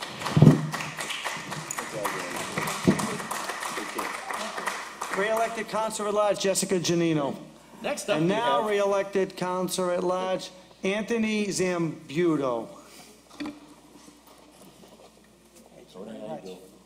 Thank you, Joe. Councilor, congratulations. Thank you very much. You know, there's always the debate, Zambuto. Forgive me, I do Zambuto most of the time, Well, so. both pronunciations are correct. Zambuto is the Americanized version. There you go. Zambuto is the Italian. Oh, thank you. Then I've been right all So along. we've both been right. They're both correct. And what's the saying? You can call me anything, but don't call me late for dinner or whatever. I just had some nice food at Domino's. I woofed it down so I could run here. I didn't want to. I'm starving, so don't Yeah, mention don't anymore. talk You know, about food right now. We still haven't eaten I'm yet. very sorry. Well, tell us about Well, this. first of all, I got to thank some people Sure. quickly, and then we'll talk a little bit about the election. First of all, my dear friend and campaign manager, Diane Santoro, who without I would have no chance. She does everything for me, and I'm a very tough guy to handle. So I can't thank her enough. I love her, and she is a fantastic administrator. We do this with a very small crew, and we've been successful for many, many years. Now, obviously, I ran on term limits. Everybody knows that. And I got here, and I found out I made a difference. I tell the truth. Doesn't make me always popular, and there was an issue in the Pines that almost sunk me in the election because Some people don't like a stand I took on Wheelabrator. However, I do what's best for the taxpayers, and I let the chips fall to where they may. So anyways, we're not going to get into any of that. I want to also thank my sister Joanne, of course, who without her, I would never be in office, because she dedicated a big part of her life helping me get elected, and she was relentless, and that helped feed my zeal for getting elected. My brother-in-law Bill, and my brother Joe, and my small but dedicated committee, both on the street and people that make phone calls, and we do a lot of different things. My Bagel Bin crew / George Carlella crew. I'm proud that my dear friend, God rest his soul, George Carlella's people support me. Some of them in their 80s and out holding signs for me in the cold weather. Skippy D, Johnny D, Stephen, Mike DePaul, a lot of people. And they're just great people and totally dedicated. My dear friend Bob Ratarazzo, who does a lot of phone calls and stuff. Everybody has a different part. People that have been with me since day one: Mark Cataldo, Jan and Bob Woodman, Mary Beth, of course, my oldest friend Mark Parenko. So I've got just a tremendous amount of people. But the main thing is that it's not easy getting elected being the only Republican in Revere. It's not exactly a Republican. You're not city. the only Republican. Well, I mean, the Revere only Council. elected All right, Republican. okay. I know I'm not the only Republican. I have some good conservative friends, even my Grand Ninth friend, but we don't want to mention names here. You don't have your thing on. What's going on here? I That's had a fine. different suit on today. and I Well, changed- Tony, we're a little tight on time, so Okay, let's get to the point bottom of line issues is, for the next 2 years. Bottom line is here, I want to thank the citizens for putting me back here. This will be my 10th term in office. Would have been 11 because we won and it was taken in a recount, but who's counting?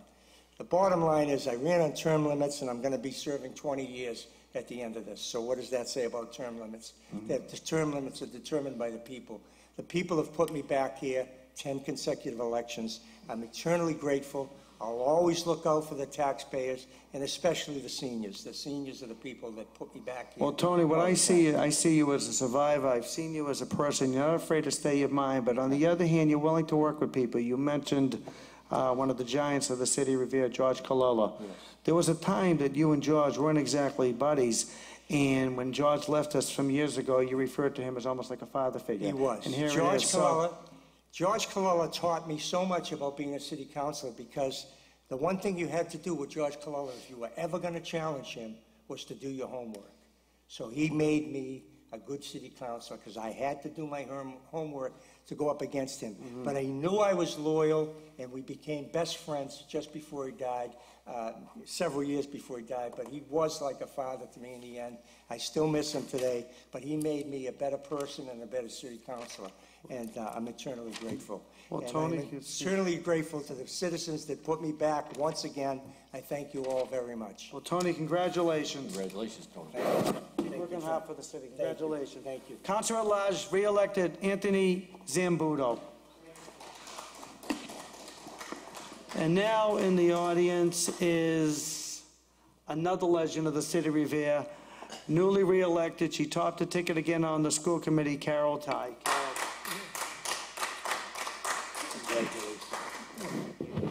Carol, please have a seat.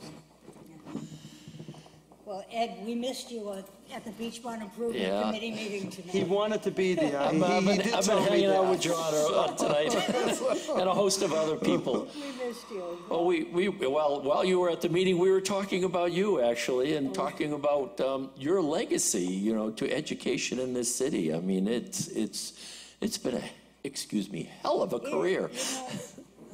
The movie, of course, it has really been a wonderful life. I mean, I was your teacher, I was your daughter's teacher. My wife's teacher. Right.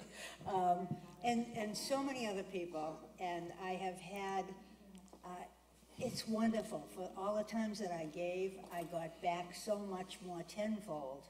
The old biblical saying that is what happens, and it has been great. I'm particularly grateful in this election. to, you know, my partner Kathleen Heiser, to all the retired teachers who came out to support me. Evie Morris, who's always there. So many of the other people who have offered, Lucille Ferragamo, I can't name them all, but they all came out, they all tried to help. The people who offered to put signs just emailed me back and said, put a sign in front of my house and do that. Oh, wow. How's that? There you go. I usually have a loud enough voice so that that's not a problem being heard. Well, Carol, the thing is like, and Ed and I we were talking about you earlier, but very lovingly. Yes, you were my teacher. You were almost everybody's teacher. You've been in with the school system over 50 years. I happen to know you. It's still hard to call you Carol, as I always tell you. But here you are, 50 years or so later, you still care very much. And the one thing that you mentioned in your campaign is how passionate you still were. It wasn't like, well, I'm just doing it because I feel like doing it. You really are looking forward, and there are challenges ahead. I mean, we need a new high school. We have no room in so many places. It's going to take years. We need to get money. I know you've always been very fiscally responsible. And you want to stay involved. You really I do. You want to help. I would love to have a new high school. I remember when we went into this one, how we walked down the street with our books and carried them in backpacks and rolling carts and so forth. And what a wonderful feeling that was. And so I have good memories from the old high school, from this high school, which is an old one now. And I expect to be around for the opening of the new one. And even though it might take 4 or 5 years, at best. You're not going anyplace. We're not worried. I'm hoping to stay for Look, for anybody that knows Carol Ty, it's not just the school department. Carol is involved in anything worthwhile. Carol is involved in, you know what, I know from the work we've done with the community together and all the other things that you do. Carol Ty is there for the city of Revere. The city is fortunate to have you. You did it again. You topped the ticket comfortably. I think you can almost smile and say you're pleased about that. I think you really are. And yes, it is a tribute how much people came out and supported you once again. It really is. I've just been touched by it in this particular campaign because I'm not quite as young as I used to be. And so to have people who will say, listen, you have done all this and now it's our turn to help you, I thought that was really a wonderful thing. Well, what goes around comes around, Carol, and this is in a good way. I truly am looking forward to doing a lot in the school system. We've had a good school committee. We had a wonderful superintendent in Paul Dakin. I thought we would have a really hard time finding someone there, but right in our own backyard was Diane Kelly. She's done a great job. We have wonderful administrators. We have teachers who work so hard. It is amazing. My friend Toby Cassidy, who has been a wonderful supporter all our lives, says that he knows that he couldn't teach anymore because it's just too hard, that they work constantly and they are successful and they bring our kids. It's interesting, there was a study that came out just in the Globe today or yesterday, I'm not sure which edition it was because I read 2 papers this morning, but the Metropolitan Area Planning Council talked about the headline in the Globe was supposedly if you build these residential units, then more children will come. Yeah. Oh, really? Well, that hasn't been the case at all. That we have had no building, and yet we've had an enormous increase. As a matter of fact, the highest increase in the Metropolitan Area Council communities. Yeah. How many I was just shocked at that. Over the 2010 to 2016. And I love the words that they used. They said, but in a cruel irony, we were deprived of funds when they reassessed what the formula would be for reimbursing for economically disadvantaged children. And that's what I think, what a cruel irony that they know that what our needs are, and still they haven't really moved for that. And beyond that, we need not only a fix-up for that particular thing, we need an ed reform too. Ed Reform 1 was wonderful when it came about, but that was the mid-90s. And we've come a long way. Our school population is very, very different. We have much greater needs. And we need that vision on the part of the people who represent us. We need representatives, senators, and a governor who will lead the way. Well, Carol, Thank you. it looks like that we're going to have you for a while. The next 2 years pose its challenges, and you've done it again, and it sounds to me like not only are you up to the challenge, you're looking forward to it, too. I always have. Well, congratulations. We're very proud once again, Thank Carol. you, dear. Thank you, Roger. Yeah. Carol Ty, topping the ticket once again, re-elected to the Revere School Committee. All right. We're coming up to final Well, results. We're going to do the final results at this point, and here we go. And here we are are. Now they do it at the end. Thank you. Okay, this is the final results. Topping the ticket, former mayor, returning to the Revere City Council at large, Daniel Rizzo with 3,878 votes. In second place, Jessica Ann Giannino, 3,767. In third place, Stephen Morabito with 3,103. In fourth place, George J. Rotundo, 2,797. And also re-elected in fifth place, Anthony T. Zambuto, 2,737 votes. Those are the 5 winners. They will be returning to the City Council next year. Rounding out the rest of the field, Todd Braid with 441 votes, John Correggio, 1,459, Nicholas Malazan, 533, David Ramos, 726, Dimple J. Rana, 1,281, Wayne Rose, 1,324, and Michael Zachariah with 1,302. The ward race, Joanne McKenna successfully gets re-elected with 801 votes. Ward 2, IRA Nowakowski successfully re-elected with 404 votes. Ward 3, Arthur Guinasso, 686 votes, winning re-election. Ward 4, Patrick Keefe, 840 votes. Ward 5, John Powers, 846 votes. And in Ward 6, Charlie Patch with 1,008 votes. All the councilors and ward councilors have been re-elected. In the school committee race. School committee, we have, let's see, we have Michael Ferranti topping, No, Carol we Ty. have Carol Ty, I'm sorry, topping the ticket at 3613. Michael Ferranti next at 3166, followed by Fred Sinella, nope. Followed by 2954, Stacy Rizzo, and then Susan Gravellese, 2941.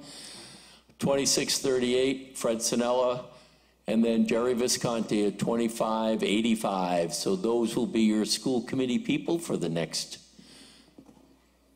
2 years. 2 years. 2 years. And then finally. And finally, on the ballot question. Ballot one, we have the yes vote was 4,543, no vote 1,398. Okay. Well, Ed, another night. It's another night. It was a successful night for the incumbents. Successful night for former Mayor Dan Rizzo. A successful night for newcomer Jerry Visconti. Yep. Certainly, Mayor Arrigo has to be pleased with the ballot question. Something that he strongly supported. And once again, to all the candidates, even the ones that came up short, they ran hard. They ran a very professional campaign, and that's what this country is all about. That's what this city is all and about. as I mentioned many times tonight, is that there are many people who have run and lost, have come back to run again and won. So to all of those who didn't make it this time, you've got more recognition now. So you've got some more energy and gasoline, if you will, to run again. So do it. Absolutely. Well, thanks to the voters of Revere. Thanks for Revere Cable. It was an exciting night. I thoroughly enjoyed it. Thank you, Ed, for allowing me My pleasure. tonight. Oh, it was great. Revere TV. So, thanks to our host. Thanks to our fabulous host. Thank you, Phantom Voice. So for Revere TV, for John Varengio and myself, Ed DeVoe, we're going to say goodnight and take care. Good night.